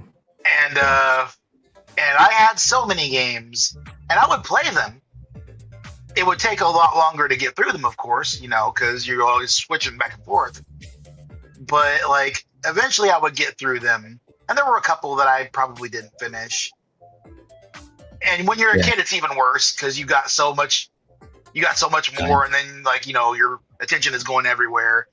Right. But but me now, it's like I haven't gotten really any new games so much. Like I got Baldur's Gate 3 on Steam, and I played that for a little while with some of my friends, and that was cool. But I haven't really been doing too much by way of new games. And like I said, this is the first console I'll be getting since the 360. So I'm not gonna worry too much about all that. I'm gonna get this. I'm gonna get resynced. Yeah, you have a good problem to have. You have these are going to be new to you, and I went on in depth on this a little more in my last episode. Like, kind of, I guess what the topic was. How do you choose a game that you're going to play? Based on on the time and how much time you have, and I went in depth on that also. But that is a good question. I think it's a question that a lot of us gamers kind of face and are getting to our backlogs here. But we have a lot of talking points on this. Speaking of going back to kind of related to beating games, so God of War Ragnarok being one of them. This game, watching this trailer though, motivated me, inspired me to go back and play. I'm like, okay, you know what? This game. Either way, I'm still looking forward to playing this one. This game does look cool, so I wanted to go back and finish Ragnarok. So I did start over. I had started at a certain point, and I played, but I stopped shortly in the beginning of Ragnarok. But so I went back and I just started a new game and just started over. And I've been good. I've been playing it. I've been sticking with it. But so far, it's a little difficult. I have to push through it at some points to keep playing. But I want to see what happens like story wise. And so I've realized when I loaded it up, the last time I played was in February 2023 compared to now we're in like June 2026. That kind of shows an idea of my backlog, of where I'm at, and that's just like not the only game like that too. So but yeah, this looks cool. So I haven't beat it yet, so I try not to view too much or look into too much this game because I don't want to spoil myself. But I'm still going through it. I'm curious to see how this plays out, and obviously this is in itself a spoiler because we see Faye coming back, and so this is like a part of it also. But do you guys so I don't know, maybe you didn't have any issues or did it bother you that there was talking ribbons and a cube in there at all, or it sounds like you were already used to seeing that in other games? See, here's the thing, man. The guy has fire knives. Yeah. All right. The guy has fire knives. He's fighting giant friggin' gods. All bets are off, man. Mickey Mouse could show up and it wouldn't even. Okay, Mickey Mouse is here now. Okay, sure, that tracks, right? Like it doesn't even look at this. You got two giant statues, whoever these two guys are, and then you meet them and it looks just like them. Like, why are you even? And that's not even supposed to be there. So that's got to be like a new thing, right? Like, I'm not even questioning it. It's just, this is what it is. What's this thing with 12 friggin' wings that they're bounding up? I don't know, but it's part of the thing. So yeah, a talking cube and a sword. Where does it get ridiculous? Yeah. I don't think it does. Yeah. No. Yeah. So you're able to look past it. Yeah. That's the other side I hear too, is like, this is obviously all based on mythology, and there's just like so much that goes on with mythology and talking creatures and stuff. So yeah, that I understand. I definitely get it. But even within certain universes, like to me, like it just takes me out a little bit when certain stories, certain IP, certain like narratives, there's still like a boundary or limitations that you have to kind of fall in, or else it doesn't like it just is weird, right? To some degree. And it's like some examples that I have is like for those of you that played Mario Odyssey, there's a area or world where you go to New Donk City where Mario's supposed to be human, right? He's a plumber. But then they put you in an area where they have actual more lifelike humans. I mean, it's still to the design of Mario, but it just looks jarring because you see Mario and his aesthetic, but he's also with these humans that are walking around in suits in that city. And so it looks a little jarring, even though they're both humans, right? So that's kind of the example that I first came up with, where it's like, normal proportions that they have. Yeah, exactly. Normal proportions. Exactly. Yeah. And so And I was trying to think of a movie too, and I'm sure there's some out there, but like even like Marvel, let's say like Marvel Cinematic Universe, to some extent. I'm sure if you see something that's outside of the bounds, like the narrative bounds, it may be jarring, but then that was hard to come up with because you still have Howard the Duck, you have Rocket, you have talking like living. Why is this guy's hair on fire? Why is his head on fire? Yeah, so there's like, no, I see what you're saying, but it's just I think it's just weird because it's not consistent with. Yeah, now see, this is what I thought was weird because you've got the Norse thing going on, right? Yeah. Or well, they're doing a Norse thing, but also Kratos was Greek, yeah. Right. Yeah. Mm-hmm. So that's already kind of whatever. But now you've got like Chinese, and you've got Egyptian. Egyptian, yeah. That's what was throwing me off. I was like, oh, we're just doing all of them. Okay. But then also I thought of it like how they had in Moon Knight, where they were talking about, how the afterlife and all of that, how it is and how it's different for every, like Tower was saying that it shows itself a certain way for whoever believes what. Yeah. So it kind of reminded me of that idea, but I'm like, oh, okay. So you've got Greek gods, and you've got all the other ones from the other. So that makes sense. It was weird, I thought, to see them because I expected to see more Norse stuff based off of what they've been doing. Yeah, I wasn't surprised to see the other mythologies because I think a lot of the people who've been following the God of War series kind of were anticipating and expecting this. I think others may have hinted at that also, but yeah, I think because of the fact, like you just said, there's already a cross of mythologies there between Norse and Greek that gamers were hoping that they would see other mythology here. But we'll come back to that here in a minute. But what were you gonna say, Ty, about the whole the narrative boundaries, limitations? Where were you gonna? You say something about that? I think we grow accustomed to like having an expectation of the world that they're in. Yeah. So when you see something like out of the ordinary, like a cube, you weren't expecting that. Like even though they're like in the gods afterlife or whatever, it's like you've played so many God of Wars before, or you've at least heard of it, and so when you see something strange, it kind of knocks you out of it. Like, what the hell is this? Yeah, exactly. Like talking ribbons. So I can see why it would throw you off. With this game, like, I can definitely suspend reality because none of it's real. So right, my bottom line is entertain me, and I'm fine. It doesn't have to make puzzles. Yeah, no puzzles. Or puzzles that aren't like ridiculous. I gotcha. Yeah. But like seeing the guy with his hair on fire is like, well, that's interesting. Why is your head on fire like that? Like what is the narrative reason for his head being on fire?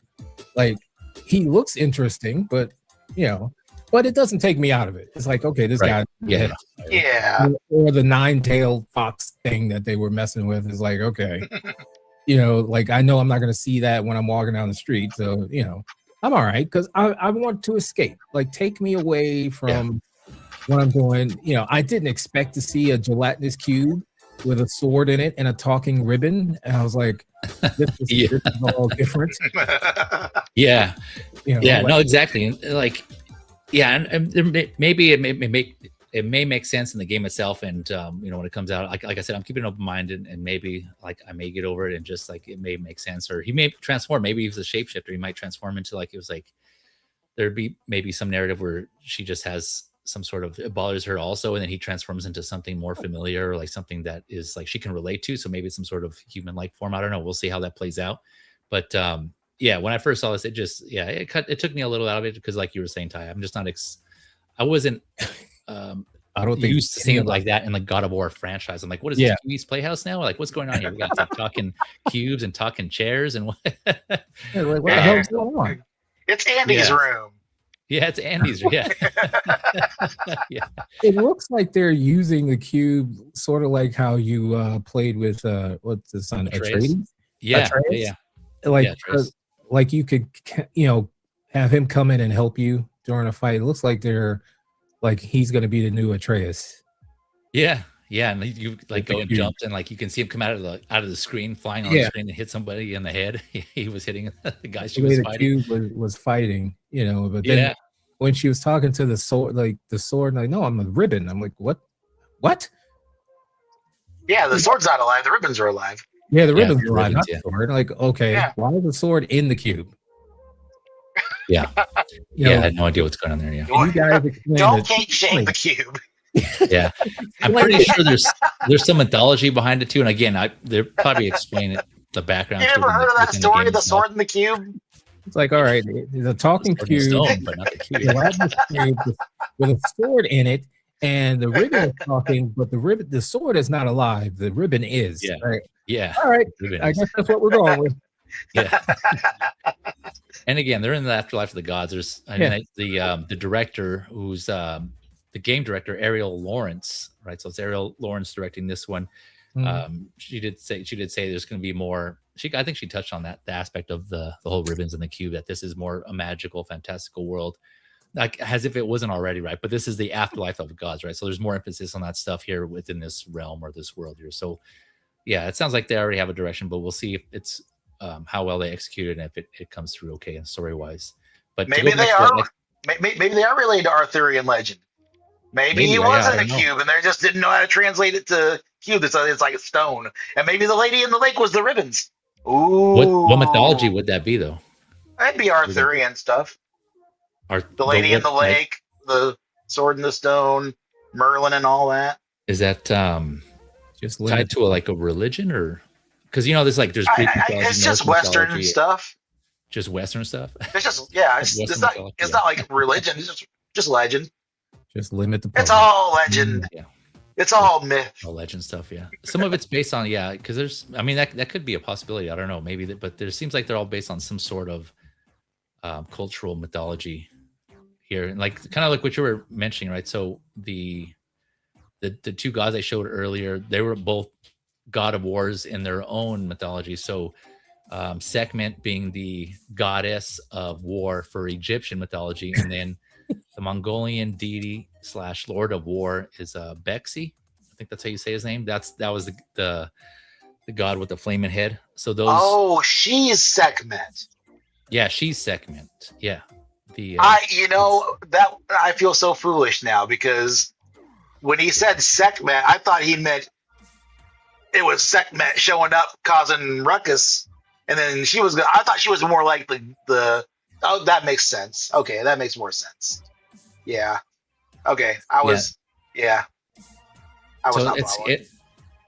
Yeah, no worries. Yeah, and so I didn't know that at first either. I knew it was Egyptian. I didn't know. I thought it was either Chinese or some sort of Asian god as well. But I didn't know until I saw the interview with Ariel Lawrence. She said it was a Mongolian deity, Lord of War is Bexi. So like I was mentioning, a lot of gamers I think were expecting this crossover with the mythologies here, and it's cool to see. My only worry is that they'll push or they'll put too much in this one game, because I initially thought when we found out that it was going Norse mythology and they ended up doing 2 games, I thought each mythology would have its series of games, whether it's 1 or 2.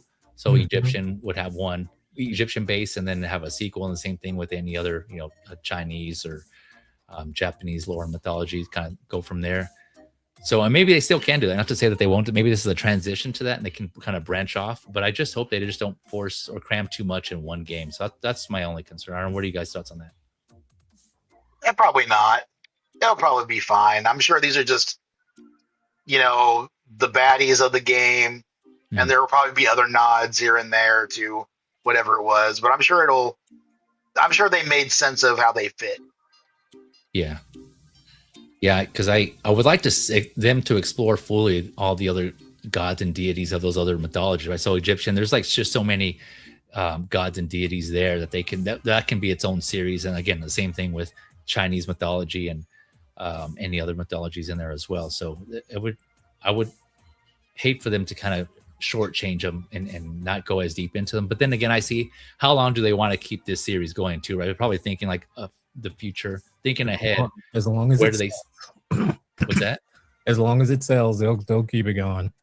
Yeah, that's part of it too, for sure. As long as the money comes in, but then as long as obviously how long the studio stays active. I mean, they're doing well so far, but no, as we already seen in with other studios, unfortunately, it's like they don't last forever. So one reason or another, something happens, things change, and so maybe they're thinking, okay, well, we have these ideas. It's probably better we put them in now than risk just waiting and then something happening in the future. So I don't know. I'm just speculating here, but well, it could be a soft launch kind of setup too. Yeah, they could be like, well, how do they react to these characters? Let's see what they like the most, and maybe that'll be the next thing. It's only been 20 years so far. It's still got the rest of eternity to make more of these games. So they don't want to drain all the milk out of the cow yet. Yeah. I mean, that's why I'm afraid that they might cram it in there though. But yeah, you're right. Go ahead, Ty. They're pretty good with with their pacing. I think that they'll take their time. The only thing I would think about, I guess, is if Sony pressures them to like put stuff out faster, like, and put things in, like, that could throw it off because they're looking at the money aspect of it. Because I just saw where they said Sony's not making as much money on their single player games as they did. Oh yeah.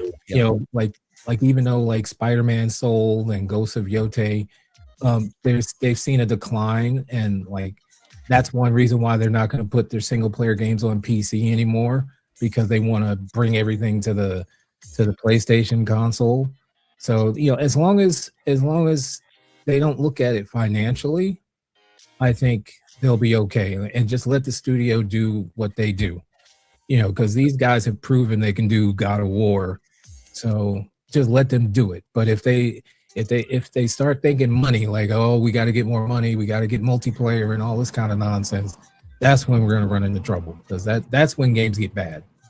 Yeah, when they're forced to do certain things that they would not do otherwise. Yeah, like shoehorning stuff. Like when they were going to have a Last of Us multiplayer, and they couldn't get it right, and they ended up shelving it because they were like, "No, this is trash." Like I think they did actually. It didn't last in the first one, but for the second, they were going to do a new one. Yeah. Naughty Dog was going to do. They had been working on it for like over a year, and they never got the formula right, and they canned it because they were like, "No, we can't do this. We can't support it the way it needs to be supported, so we're not going to do it. We're not going to put some half-ass thing out there." Because Sony, I mean, they announced that they were going to have like 10 online game, like live service games, and then they had to cancel most of them because live service has kind of died out. Like people are kind of tired of it now. Like look at Bungie, and they're struggling now because people just, I mean, money is kind of tight, and like trying to support that stuff constantly just is rough. No, for sure. Yeah, no, these games are the attitude in general is where the gaming industry is, they all trying to make that big blockbuster money maker, and then everybody wants to copy it, but by the time it's done, that fad has passed. Exactly. So then you're stuck with, and they want to get away from like the linear single player. They want that engagement where, oh, we got to have you come back with like season passes and all this kind of garbage. Right. Yeah. Not every game needs to be open world. Not every game needs to be a live service game. They ruined the Avengers game like that by making which one? The Avengers. Remember? Oh, the Avengers.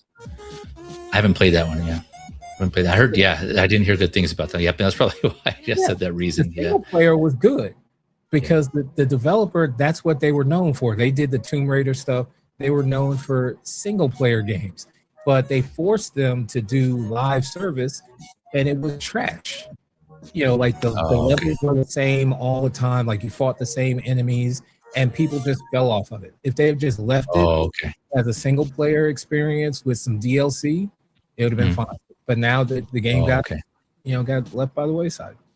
Yeah, that came and gone. Yeah, unfortunately, it didn't really do too well. Took it off the market.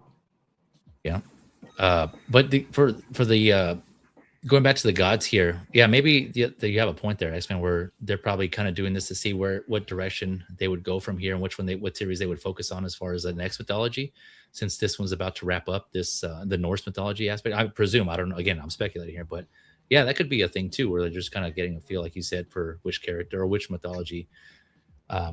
They would have to probably like follow the comments saying just how this is trending and what the zeitgeist is saying as far as like who's talking about which aspect of it. But another part of it was interesting too, to see is, and they mentioned this in the interview too, is that they brought jumping back, double jumping and jumping, because you can't jump in the 2018 God of War and Ragnarok, which I didn't. You can't. Yeah, not no. So it's more like you have to you go to a ledge and you have to hit, like an action button to perform an action to either like leap over it or to grapple yourself across. There's no actual jump button. That's dumb. So it's one of those things. But here it looks like they brought that back, and you couldn't jump. We weren't able to jump since like the original God of War trilogy 1 through 3. You see how much I played it, because I didn't even know that. So you can't. Cause I'm replaying it now. I forgot about that too until like I saw that something was off here, and they actually said it in the interview. Like, oh yeah, that's right. Like I didn't and then when I started playing, I'm like, oh yeah, you can't jump. But so yeah, different character. I mean, which it kind of goes back to a different play style. I know there's a few games out there. First one I'm thinking of is Assassin's Creed Shadows. I think is that the one with the samurai. Again, I haven't played it, but you have like 2 different characters you can play as, and they have different play styles. So I think this is kind of similar in that obviously Kratos is more of like your brute force heavy strong character, whereas Laufey, I presume, is going to be more your light agile quick character. So they're going to play differently. She's able to jump. It's going to be more fast action or more fast paced for her. And I'm kind of looking forward to that, because honestly, like going back playing Ragnarok right now, I'm not really feeling the kind of slow heavy fighting style of Kratos. I'm going through it because I want to experience the story, but I don't know, it's just kind of not really appealing to me. I don't know if I'm over that or not, but I'm looking forward to this one. What are you guys' thoughts on that, on the how she looks to play compared to Kratos? I really went on a tangent, didn't I? Like I really got off track. It's all right, yeah. but like, yeah, so you are going to be Kratos in this game, right? I don't know. I don't think so. Yeah, I don't think so. Is it just about her? Because that's the thing. If anything, they may have a segment. I think it's mostly going to be focused on her, obviously, because it's called Laufey. Her name is Faye. Yeah. But I wouldn't be surprised if there are segments where you play as another character. One of them being Kratos, because that's what they did in the previous games too. So, yeah, she definitely seems like she's going to be more agile and not just that brute beast like Kratos is. And like you said, that's kind of what they did with the Assassin's Creed Shadows, where the samurai, he couldn't really do stealth. Like, it was funny because he would like jump and fall, and he'd comment on it. He's like, "I'm not." Like it was funny because he just, it was like, you don't want to see this big samurai jumping off a rooftop, and he couldn't do it. But this looks interesting to me. But again, we all know how I feel about puzzles, so I'm cautious about what kind of puzzles this game's gonna have. But have you guys, like, I've heard like people are unhappy with the fact that it's a female protagonist. Yeah, I glance at those and I kind of, what is that all about? Those people can go eat a brick. Yeah. You know how it is with the internet. Yeah. Aspects like those that. Those people are just showing their ignorance. They really are. Like, I'm like, this looks cool. Like, I know her. But also, like, and again, I've only played the very first God of War, but I keep seeing them come out, and I'm like, well, how much more can we do with the same guy? Yeah. Let's switch it up a bit. And this is that, and I think that's great. Like, I'm gonna play this. I'm gonna get this. I haven't played the other games, and I might go back and get Ragnarok just because of this. But it's in the world of God of War, like John Wick. Yeah, it's. And then I heard people saying also that, like, well, she doesn't look pretty enough. Looks exactly like Deborah Ann Wall. This is what she looks like. I mean, if you don't like Deborah Ann Wall, what she looks like, then I don't know. Maybe you're not into chicks, dude. I don't know. So this you want her to wear makeup? On that real quick. So yeah, Deborah Ann Wall, for those that don't know, and I didn't realize this either, but she was also in the Daredevil series, right? Yes. Yeah. Plays in Daredevil. Yeah. Okay. Yeah. For those who aren't familiar with the actress. Oh yeah, she's a DM. She's a proper dungeon master. Exactly. Nice. Yeah, I so didn't know that. you know, it's not like she's not phoning this in. Yeah. Yeah. So no, yeah, that's she's awesome. one of us. Awesome for her. Yeah. Yeah, she's one of us. That's awesome. Yeah. Go Deborah. Go Debbie. I can call you that. But no, yeah, that's I mean, yeah, it's obviously wasn't Kratos. So here, speaking of, here he is here making an appearance. So this kind of makes me think that he's gonna come in some capacity, some factor. But yeah, it didn't bother me at all. I mean, I was actually surprised and like was hoping. Again, I haven't finished Ragnarok, so I don't know what happens in the end. No spoilers, but Kratos does mention they talk about her in the first 2 games prior to this, and so I was always interested to see how both they came together and how they their love, how they came to be a couple basically in her origin, because the way he sounds, obviously for one, if Kratos is with, I don't know if they're married or not, but if he ends up falling in love with her and making her his partner, then yeah, she has to be something special. So that would already like intrigue me, like her interest, like, okay, oh damn, like how badass is she, or what does she do, or what is she all about basically. So this seems like our opportunity to see that story wise. And so I'm really interested and curious to see how they're going to approach pretty that. badass so far. Yeah, right. Yeah. And so there's that part of it too, and kind of like a reason too for them to kind of, like you were saying, Xman, to kind of explore other characters and go off and see, maybe they might do some spin-offs later on, like how they did with, again, I know we've been referencing Uncharted recently, but like what they did with and I forget their names, but they had that spin-off Uncharted game with the females in it, right? That was really good. That was really I don't good. know anything about that. Yeah, I still have to go back and finish that, but yeah, so that was, I forget the name. Like I'll find it, or if you guys, one of you guys. That was my first time hearing of that. That sounds interesting. Let me see. Yeah, I think Ty's looking it up, but so kind of something similar, right? So where you're going in, and this also gives them an opportunity, the creators, the developer, to kind of try some new things here with how gameplay is a different character, so they have that opportunity to do that, right? To try different things, and so I think that's good. Yeah, I'm still looking forward to it. I don't know. Anything else you guys want to add about that? No, I think it's a great idea. I think this game really got my attention. I was like, oh, I love Deborah Ann Wall, and I've always been meaning to get back to the God of War franchise at some point. And since Wolverine's happening, I'm buying another console. I may as well get this too and get back into it. Yeah, I think I might get God of War. I think I might get Ragnarok and start playing that while I'm waiting for the other stuff. Lost Legacy. That's what it is. Yeah, Uncharted Lost Legacy. Yeah, Legacy. That's what it is. Yep. That's one of my favorites, because it have you guys noticed Naughty Dog has a hard time ending Uncharted games? A hard time? I never played them. Like you get to it where you think it's going to be the ending, like sensible, like, okay, I'm at the end of the game itself. Yeah, and the game just keeps going. Like, yeah, I see. I like that though. Like the alien thing. Like sometimes I felt like Uncharted needed to end way before it did. Like it just kept going. And I'm like, all right, I'm done with you. Okay, we can finish this now. We're done. But the Legacy one with the 2 girls was perfect. Like perfect length. It didn't overstay its welcome. It did what it needed to do. It gave you everything you wanted from Uncharted, and then it ended. I was like, perfect. So you enjoyed it, okay? I'm just cranky. So no, that's one. Actually, it's my backlog. I have to go. That's another example that I started and I still have to finish. So I do. Yeah, I have that one. That's so from what I was playing, it was pretty fun. And the AI is definitely good in that game. Oh, is it? Okay, the AI. Yeah, it works with you really well. Okay.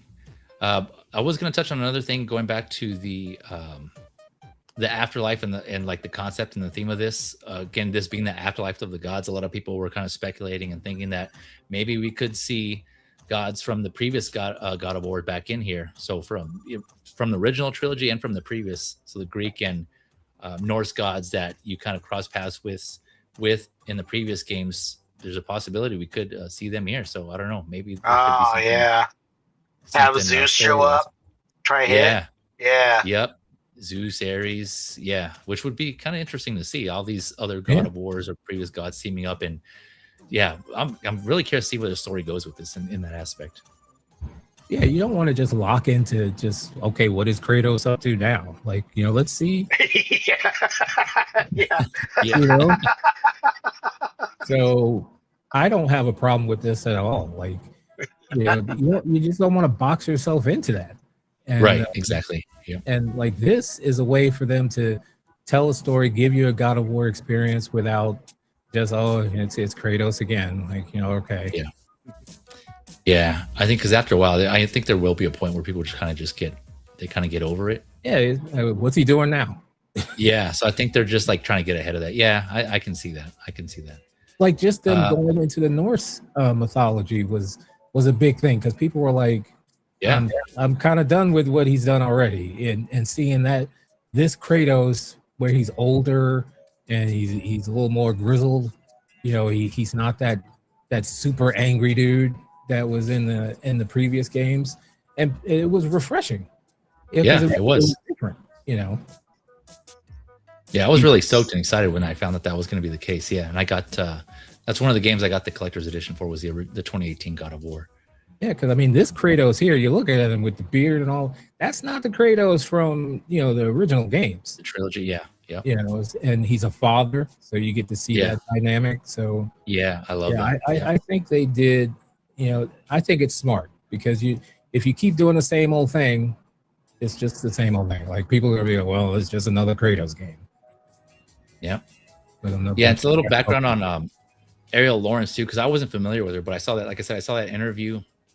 And there was an interview actually from Corey Barlog, who is I think he's the head of Santa Monica Studios. That he interviewed Ariel Lawrence, and he had some questions for her regarding where she's coming from and her background. And she has apparently 20 plus years at Santa Monica Studios. There was a portion where she kind of stepped away, tried something else, and then she was offered to come back. So she came back. She worked on the first 3 God of War games, so like the original ones. Then she worked on Ascension, and she was offered the directing position for this game. So I think this is going to be her first one that she's going to be directing here. So we'll see what she's able to bring to the table. I did see that article or that headline that David Jaffe, the previous creative director for God of War, the original trilogy, where he does not have high hopes for this game, to say the least. He's an ass. Yeah, he was like looking for attention now. Like he just needs to go somewhere and sit down. Yeah, like, I was like, well, you had your time, man. Go somewhere and sit down, man. Be quiet. Let them do their thing. Because Corey did the 2018 God of War. Like when they brought him back, he moved them to the Norse mythology, and because I remember him crying because he got an award. And he was like so broken up, like so choked up about the favorability of everyone was given this game, like with the father and son mechanic, and like people really accepted it, and he was talking about how grateful he was. But that was kind of touching. Yeah, Corey, you're talking about? Yeah. I think that's right. Yeah, he put out you said he put out a video, right? Yeah. I do remember that. Okay, yeah, that was touching. Yeah, I agree. Yeah, that was really sweet of him to do it. So just open up like that. David Jaffe needs to go sit down. But I just thought it was interesting. Yeah, it kind of. Yeah, I agree. We probably best left just not saying anything. But he felt like he had to. So I don't know what the backstory is on that. But what has he done lately? Yeah, I don't know what he's doing now. Yeah, he's looking for attention. That's there's a reason why he's not doing the games. So just go sit down. Right. Be quiet. You don't want to play it, don't play it. One thing I also forgot to mention. So this, we all know, you guys mentioned this is Deborah Ann Wool. So Frank is actually going to be voiced by Jack Quaid, which I was surprised to see. I wasn't aware of that until I saw that they revealed that. So that's pretty cool that he's going to be part of this series as well. Jack Quaid, for those that don't know, is Huey in The Boys. well, Wait, who's Huey. Frank? That's not a band name. It's Huey. The character's name is Huey in the show The Boys, not Huey Right. and the Boys. Yeah. Yeah. Yeah. Wait, who's Frank? The Cube. His name is The Frank. That That's is his the name. cube. Okay, I thought so. Yeah. I thought so, Yeah. Frank. The Cube. Spelled PHRANQ. So now we got Is it Cube, Q? I thought I it was think. A. Okay. Frank. Yeah. 'Cause, Frank. you know, seeing Deborah Ann Wall when you said Frank, I'm thinking Frank Castle. I'm like, well, cool. Oh no. Dude, he's in here now. How many plushes do you think they're going to be of Frank the Cube? Oh yeah. wow. Right. Yeah. Oh man. I'm going to Yeah, get one. If he's gonna, I'm if going he's to get gonna one. be, watch it be the collector's edition. Be like him with the sword and the ribbons. That's And gonna the be the ribbon statue that talking. comes with the collection edition. Yeah. Oh man, it's gonna light up. Yeah. That's what I'm envisioning now. But yeah, that was so. Like I said, yeah, we're gonna go in depth on God of War. Anyone else have any more thoughts on Laufey? God of War Laufey. I'm just glad she put shoes on. Yeah, eventually. Yeah, Her eventually. armored shoes. She got that armor on fast. Yeah, Like she, she had no time to put those pants on. She like, how did you even? Like, it girl, fit, teach me yeah. that because I need to learn how to do that. Man, She's a pro. it's Yeah, it's she it's knows the what magic. It is the match. They just jumped on her. Yeah. She did that TikTok cut. Yeah. yeah. I'm curious to see how the so I mean it kind of obviously shows that we may have like upgradable armor, just like the previous God of Wars here. Yeah. Maybe she's gonna have different armors and upgrade those. And then I'm curious to see how the magic plays into account in the gameplay, like how they make use of that and the different abilities you can probably be able to earn and learn. They really nailed the likeness of it. Like it's almost uncanny. Yeah, When you see her, it's like, damn, that she looks really just is like her. her. Yeah, like the scanning that they did is really on point. I wonder if that was intentional for a potential live action. Well, obviously during the live action God of War series, right? Is it Amazon? I think that's coming out with God of War. So I wonder if they did it on purpose to potentially bring her in I later hadn't heard on. of that. Even her Yeah, little God of War. mold. I never heard of that either. Yeah, they're working on I think it's Amazon. Yeah, they're working on a live action God of War show. I believe it's a show. And I think I could be mistaken on who's actually putting it out, but I thought it was Amazon. I could be wrong. I wouldn't doubt if it's Amazon. So yeah, maybe like you guys are saying, just probably why they had her likeness, Laufey's likeness, resemble more of the voice actress in Deborah Ann Wall. Yeah, I mean, the tech is so good now. And the fidelity that they can achieve with these game engines. So I'm not surprised, but it was like funny when you first see her waking up and whatnot. I was like, wow, they've got the little mole and everything. I was like, I know exactly who this is. Yeah, I'm not gonna lie, I wasn't aware who it was until I had to look it up. I've seen the first season of Daredevil. I haven't seen the second season, so it's not fresh in my head. So I need to go back and watch that. Yeah.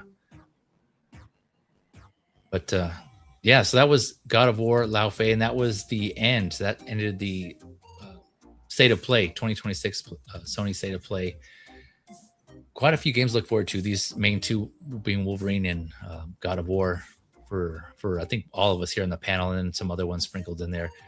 So that was the State of Play. Then we also had the Summerfest, Summer Game Fest 2026. And let me switch over.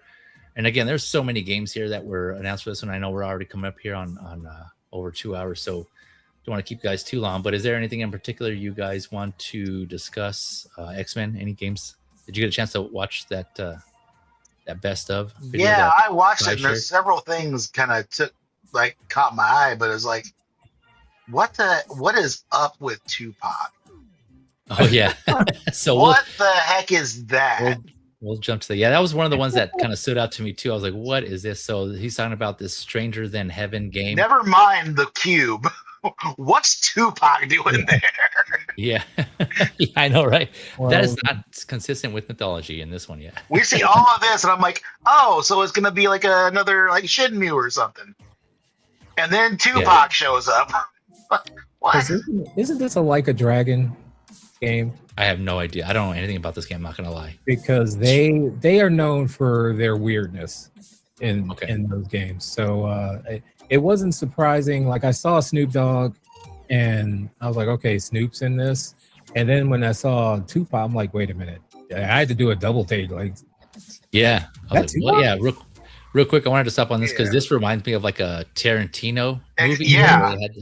So I wonder if this is if he's involved in any way in this. I didn't see his name anywhere, but I haven't looked too much into it either. So No, I feel like he's probably too elite to get involved in a video game or something crazy.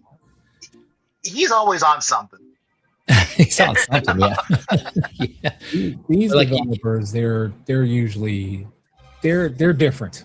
You know, they do weird things, but they make it work. Yeah, but I mean, Tarantino has some influence from obviously Asian as well. Also, like influence a lot of his movies are influenced by that as well. So that's why it wouldn't surprise me if he was, interested or someone reached out to him to make a game inspired that. But again, knowing nothing else about this other than the names and like watching this trailer, maybe I don't know if that's a thing or not. But yeah, you guys pointed out Snoop Dogg. We see Snoop Dogg's name in here, and Tori Kelly. Those are two musicians that I'm aware of. I don't know if these other names are musicians either. Yeah, see, I didn't even notice this. I saw the names start popping up. I'm like, I'm not gonna know any of these people, so I might as well not worry about that. Oh, okay. Yeah, not familiar with any of these other names here, but then the reveal of Tupac. I'm like, what the hell happened here? Like Tupac actual. Yeah. Yeah, proper. Yeah. Bandana and all. Like what? Kimono. Yeah. Yeah. I wasn't surprised to see Tupac to see Snoop Dogg. I'm like, oh, Snoop Dogg got a deal to be in a game. Okay, sure, whatever. Yeah, that wouldn't be his first time in a game. Yeah, but Tupac, what the? Yeah, I'm really confused where this is going. So I'm really curious about that, just because I'm a fan of hip hop already, but and Tupac for sure. So, but I'm curious to see what where the story is going with this, and then including Tupac in here. Yeah, it's just like if you've ever played a Hideo Kojima game, they're weird. They're weird, but they make it work. Like they have their own universe, and somehow this is going to make sense. Yeah. I don't know how, but somehow it makes sense that Tupac is in this game. Oh, okay, that's why. Yeah. See, this needs to be explained. The cube doesn't need to be explained. Yeah. This needs to be explained. Well, there's Tupac. Okay. All right, we're doing that now. I can't. I can't. Yeah, this is. I'm not sure. What's going on. I don't know how they're going to do it. It's straight Tupac too. It's not like a lookalike or anything like that. It's just straight like. Yeah, they're not even use his name and everything. They're like Tupac. Yeah, they throw a robe on and say, "Get on out there." Yeah. Another one that I think for sure Xman and I are interested in, and some other people looking forward to this Assassin's Creed Black Flag Resynced. Oh, absolutely. Oh, yeah. Absolutely. I never finished the original. So I never got around to playing it. The original is so good. Yeah, I played it for a while, and my attention went somewhere else, and I never got back to it. And it's one of those where I keep restarting it, and then bouncing off of it again. And then I got to restart it, and then I got to restart it, and then But yeah, this is right down my alley. So you go jumping around. I'm gonna jump them, stab some people, stabby, shoot the boats, and I'm good. Yeah, this is one of those games that I've been playing ever since it came out. Mm-hmm. Oh, really? Okay. This is the one I'll replay the heck out of this game. It's been a while since I last played it. Oh, okay. It's very well regarded. It's a very good game. Yeah, one of the top Assassin's Creed games. Yeah, I heard good things about Black Flag. Like I said, I never got into the Assassin's Creed in general, just because they just seem kind of a little on a slower paced for me. But Black Flag, I heard good things about. So I'm curious. I'm now looking at this. It has me really intrigued and interested to play. So I would have gotten the collector's edition of this, but I was waiting to see what they were doing with Wolverine. Spoiler alert. A collector's edition for this one? There was. It's sold out now. For this resynced version? Yeah. They got like a notebook and some other stuff and little like thingy bobs and maps, and it's actually a pretty cool looking collector's edition. I would have gotten it. But I was like, I'm buying a console too. I'm not gonna buy two collector's editions. I'll just get the Wolverine one. Ubisoft usually does pretty good with their collector's editions. Like they make it worth your while. I mean, I don't get them, but you know, they look pretty cool. Okay, let me switch up here. Yeah. They've updated this too to be more modern. Yeah, like I heard that they got rid of the. I heard they got rid of the real world bits of it. Yeah, they were And like, I don't know how I feel about that. Oh, I see what you're saying. yeah, because again. you worked for the company in this one. Yeah, it had a whole other layer to what was going on. They have slowly but surely gotten. They left Desmond. They left the whole anime stuff behind. It just like, look, it just. Oh, okay. I gotcha. Like Yeah, I Shadow, never, like I said, or anything. Yeah, I never played any of the Assassin's Creed game, but I did hear about that you were kind of like in a simulated world. Like I kind of knew of the story, but yeah, I never got around. So like you're saying they took that out of this one? Yeah, they've kind of got. Okay. That's the word that I've gotten. Yeah. Yeah, they have. They like I saw a preview and they're like, yeah, they're done with that. They just ignored it. Yeah, I haven't played any. I don't think I've played any pirate game at all. Like I know there's a few of them out there, but so yeah, I'm really looking forward to this one. Just having a good pirate themed game. The ship combat is really good.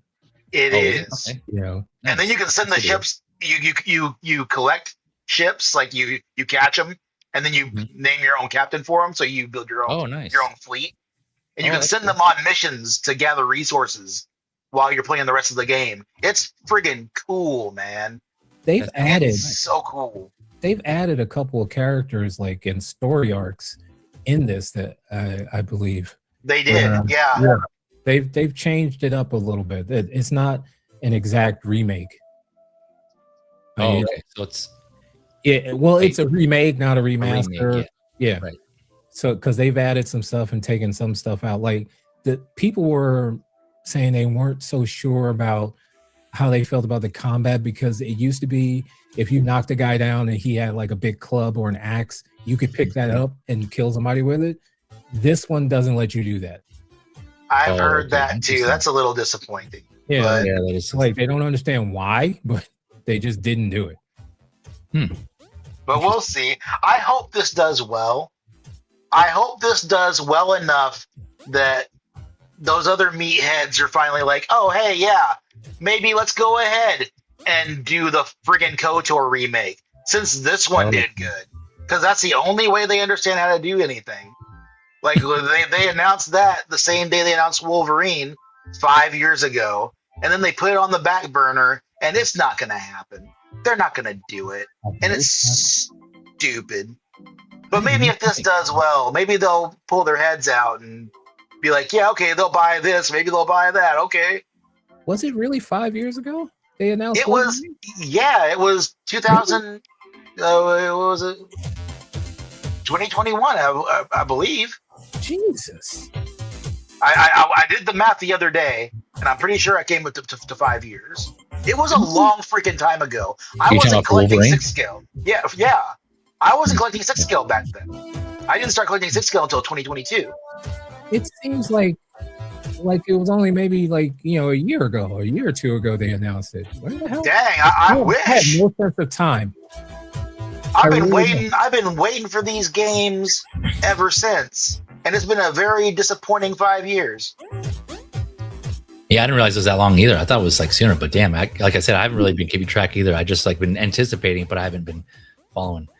But yeah, maybe hopefully that might be the case, because I'm looking. That's another game I never got around to playing, Knights of the Old Republic. So if they did a remake or a remaster, whatever that ends up being, I'd be interested to play that one as well. Yeah, what was the date?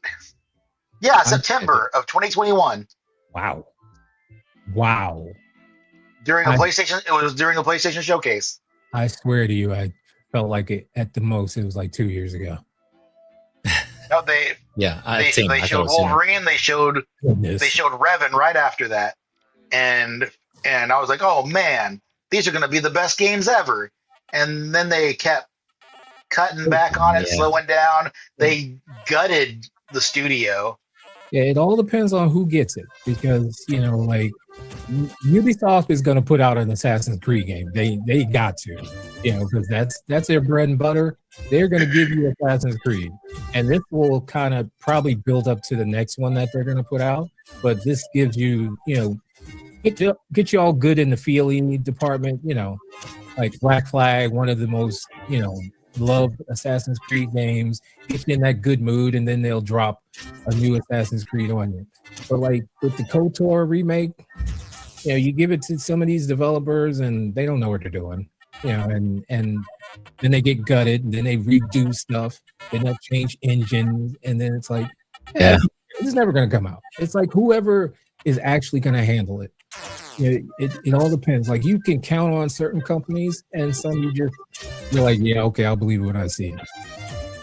Yeah, I hope it does come out though too. Like I know it's another game a lot of gamers are anticipating. Hopefully, they do release that and they do it justice too. Like to what you're saying, Ty. Like when it does come out, hopefully they do it justice and they do it right. Like what they're doing with this Black Flag, that's how I think. And even like the Tomb Raider, like that. If you're gonna remake it, do it that way. You don't have to do like scene for scene, but like do your interpretation of it, but like treat it with respect. Yeah, for sure. Is all I'm saying. Like treat it with respect, because it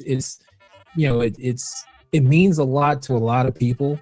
So when you bring it back, don't just do a half-baked job. Like some for sure. Yeah. Although Yeah. I used to fall asleep. Like, because reading subtitles makes me sleepy. Oh, like KOTOR, you turn them off. Well, KOTOR, everything was subtitled because back then they didn't have like voiced audio for all that dialogue.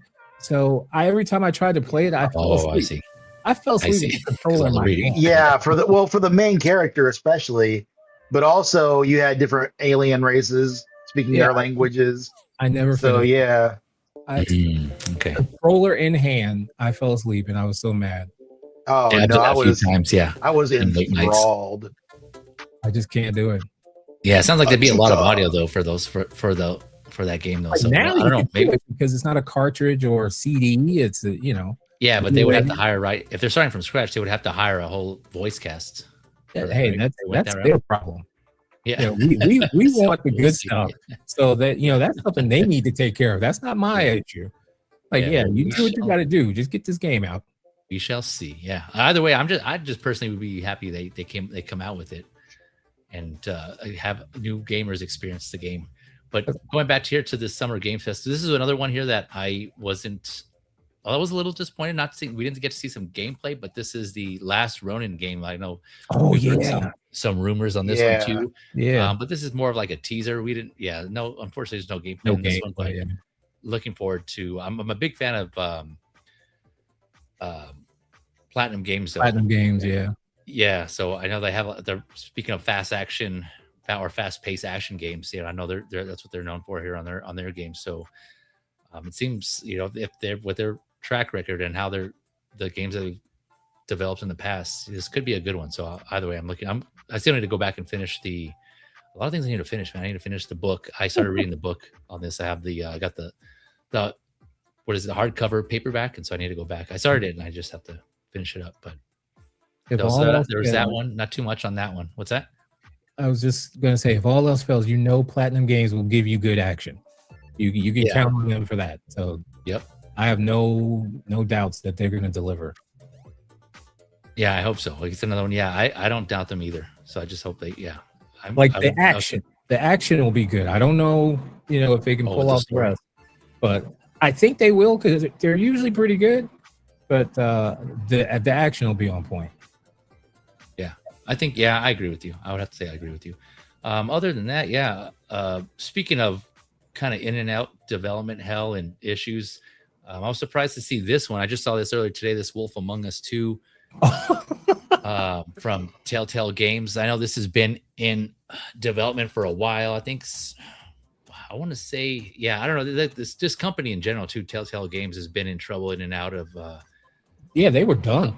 They were done. Like apparently they made a comeback. I completely missed that, but I haven't actually played the first Wolf Among Us, but I heard a lot of good things. For those that aren't familiar, this is kind of more of like a novel, like a playable novel, where like there's some choices you make along along Use the your way. own There's not controller, it's yeah. not an actual traditional video game where you're just controlling one character. It's kind of like you kind of read the story, and the theme is kind of like a mature version of the fables that we all know as kids. So Yeah, there's well, it's based on a comic.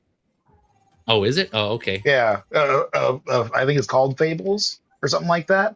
But it's the Oh, is same it? Okay, characters. gotcha. Is it? Okay, Yeah, gotcha. Yeah, see, I didn't even read the comic.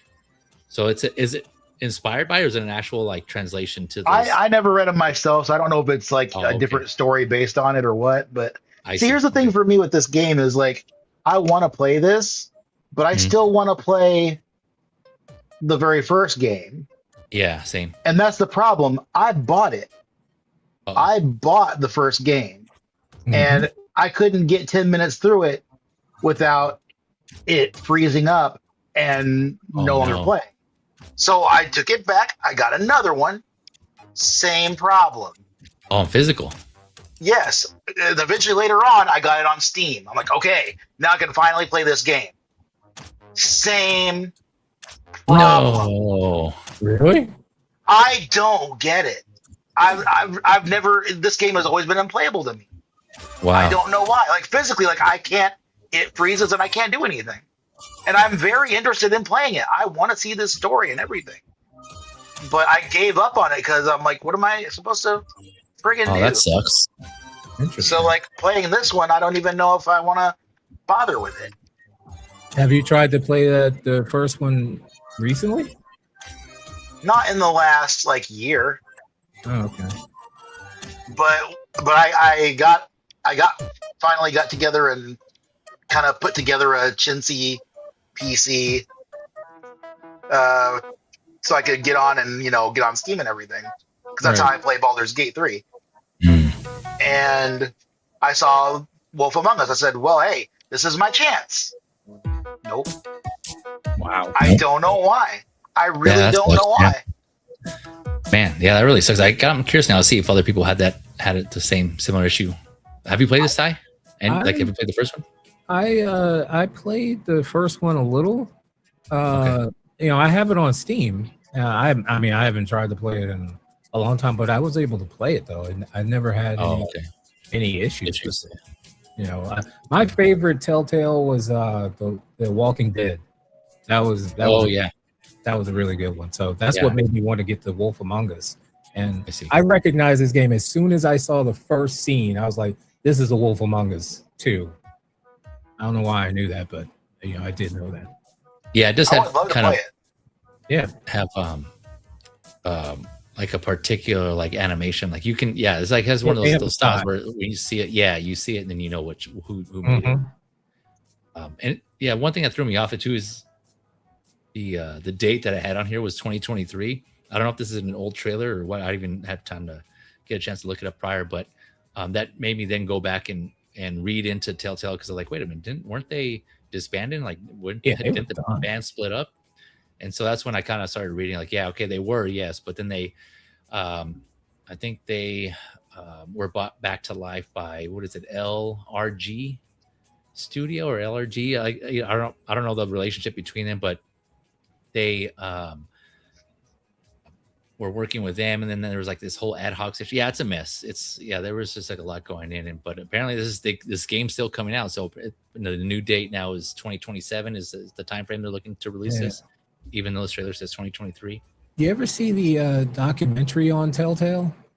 No, I didn't. But there's I think NoClip did a documentary on them, because they got so big, like after the Walking Dead game, and everybody wanted to do a Telltale game, like wanted them to do a version, a Telltale version of their IP, and they got so big and they kept bringing on more and more teams, and it got to be too overwhelming, and they kind of flooded the market and people stopped buying it, and then they ended up failing.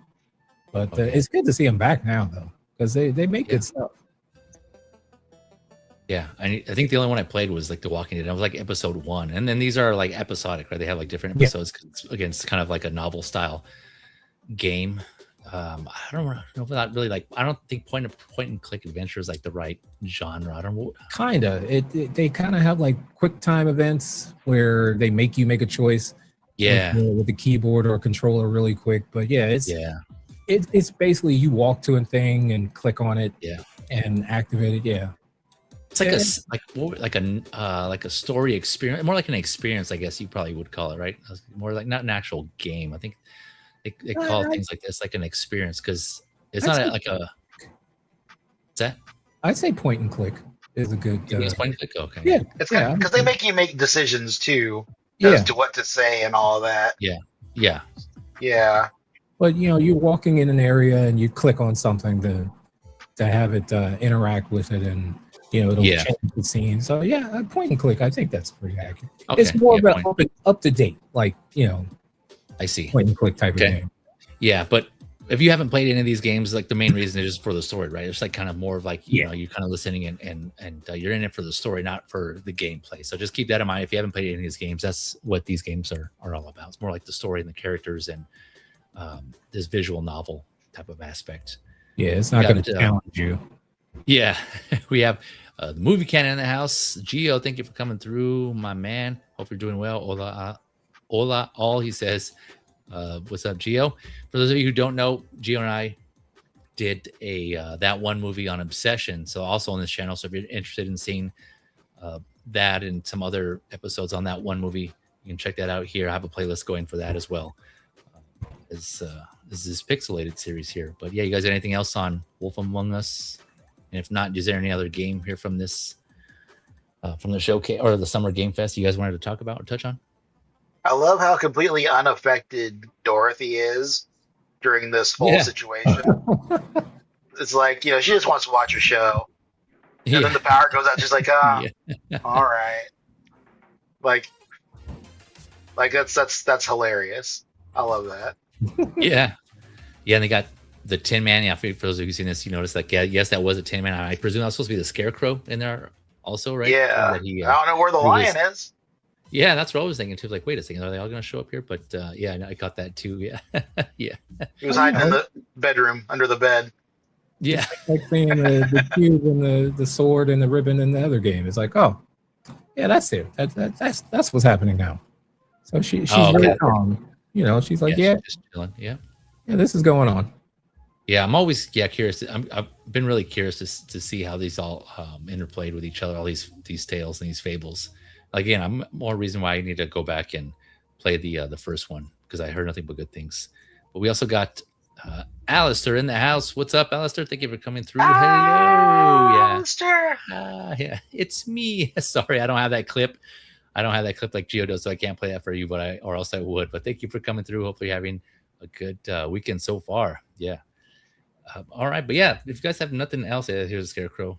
Again, this is only a few. I'm only playing this video here for like the quote unquote best summer games for GameSpot, but I don't know if it's still ongoing, but yeah, there's a lot of games here that they are still showing off trailers for and teasers. So just keep that in mind. Maybe go back and watch those when you can. Deep dives. Yeah, deep dives. So yeah, a lot of games that we're looking forward to, but yeah, that was all that we had for this one. I know it was already a longer one, as usual, longer than anticipated. Gentlemen, thank you for coming through and spending some of your Sunday, with me and talking games. I know both of you were excited for at least one game here that they showed off. So we want to go around and plug anything or any shout outs that you want to have. Xman, we'll start with you. Anything you want to shout out? I guess tomorrow I'll be over at the collector's figure stream. Hanging out with the beams, be doing that, and then Friday, Canon Council, be hanging out there. It was a fun little game chatting thing. It's nice to get back into the game world. I've been gone for a while, so I'm very excited to be here. But yeah, man, thanks for the invite. Glad to hang out. Yeah, glad to have you on. Speaking of on National Video Game Stream now, welcome back to the Video Game Club. Yeah, I know you really had some interest. So yeah, anytime you want to come back for future episode of video game related stuff, just let me know. And then what Xman was mentioning before, the collector's figure, that's on S Beam's channel. He was here in the chats. Thank you again, S Beam, for coming through. I will put his link in the description below if you want to check out his channel, show him some love. But yeah, collector's figure every Monday on his channel. And then the Movie Canon, Gio, who was also here in the chat. Thank you again for coming through. Xman and I usually are on his show on Fridays. So the Movie Canon, I'll put that link in the description below also if you're interested. And those two channels, they're more collectible focused. So we talk about collectibles. You can see, as you can probably tell, we have all these collectibles behind us. Uncommon Flex, Ty is also collectors. So that's kind of where we started with our streaming adventures, if you want to say. And so a lot of our content is based on that and collectibles. And so, yeah, if you're interested, I have another separate channel, Feezys Figures, that goes over collectibles as well and various streams and different discussions. So, yeah, if you're interested, check any of those out. Like I said, Monday, collect S Beam's channel, and then Fridays, the Movie Canon. You'll find us there. But thanks again, Xman. And Uncommon Flex, Ty, thank you for joining me as well. Anything you want to plug or shout out? No. I mean, I'm just kind of chilling, working on a couple things that hopefully I can unveil at some point. Oh, okay. AGO, as you in that. But yeah, like I've been pleasantly surprised by the 007 game, First Light. Oh, okay. That's right. Yeah. That is a very, very good game. Like I'm really surprised that it's like playing a movie, like you were talking about with Wolverine. Like you want to play the movie, like they make you bond, and it's pretty cool how they do it. They have the big Bond action, but they also have like the spy stuff and the dialogue, and they're giving you could tell they really have respect for the material. So okay, nice. They did their homework. Yeah, I would definitely say if you get a chance, especially if you see it on sale, pick it up. I don't think you'll be disappointed. Okay. Yeah, I'm looking forward to it because I've heard nothing but good things, especially from you. So and others that in our circle and the community saying good things about that game. So yeah, I'm really looking forward to that. Yeah. But yeah, thanks for that recommendation. It's amazing. Yeah, add it to the list for sure. It's so nice to see where they're pacing and they take like you have to play it to understand what I'm saying. Like they take their time establishing what's happening. Like you feel like it's a movie. It's not just a game where they kind of quickly do a cutscene and they're like, okay, go for it. They're like they take their time. It's refreshing. Okay, nice. I'm glad to hear that they're giving the proper respect to that character and that IP. Okay, nice. And then thank you again, Ty. But as far as for me, as usual, keep it locked on here, either Feezys Figures, and the same with my socials. I'll have that link in the description below, as well as the links to my panelists here and their socials. I'll put that in the description as well. So if you want to follow them and show them some love and whatever they're doing, I'm sure they would appreciate that. But thank you all again. Appreciate your time. Appreciate you for watching us and spending some of your day to check this out. I'll have the timestamps in the description below, where it works out. But you can reference that if you want to jump around and skip ahead to certain parts. For sure for Wolverine and God of War, because I know we spent the most time on those. But yeah, thank you again. We'll catch you on the next one. Have a good one and take care, all. See ya.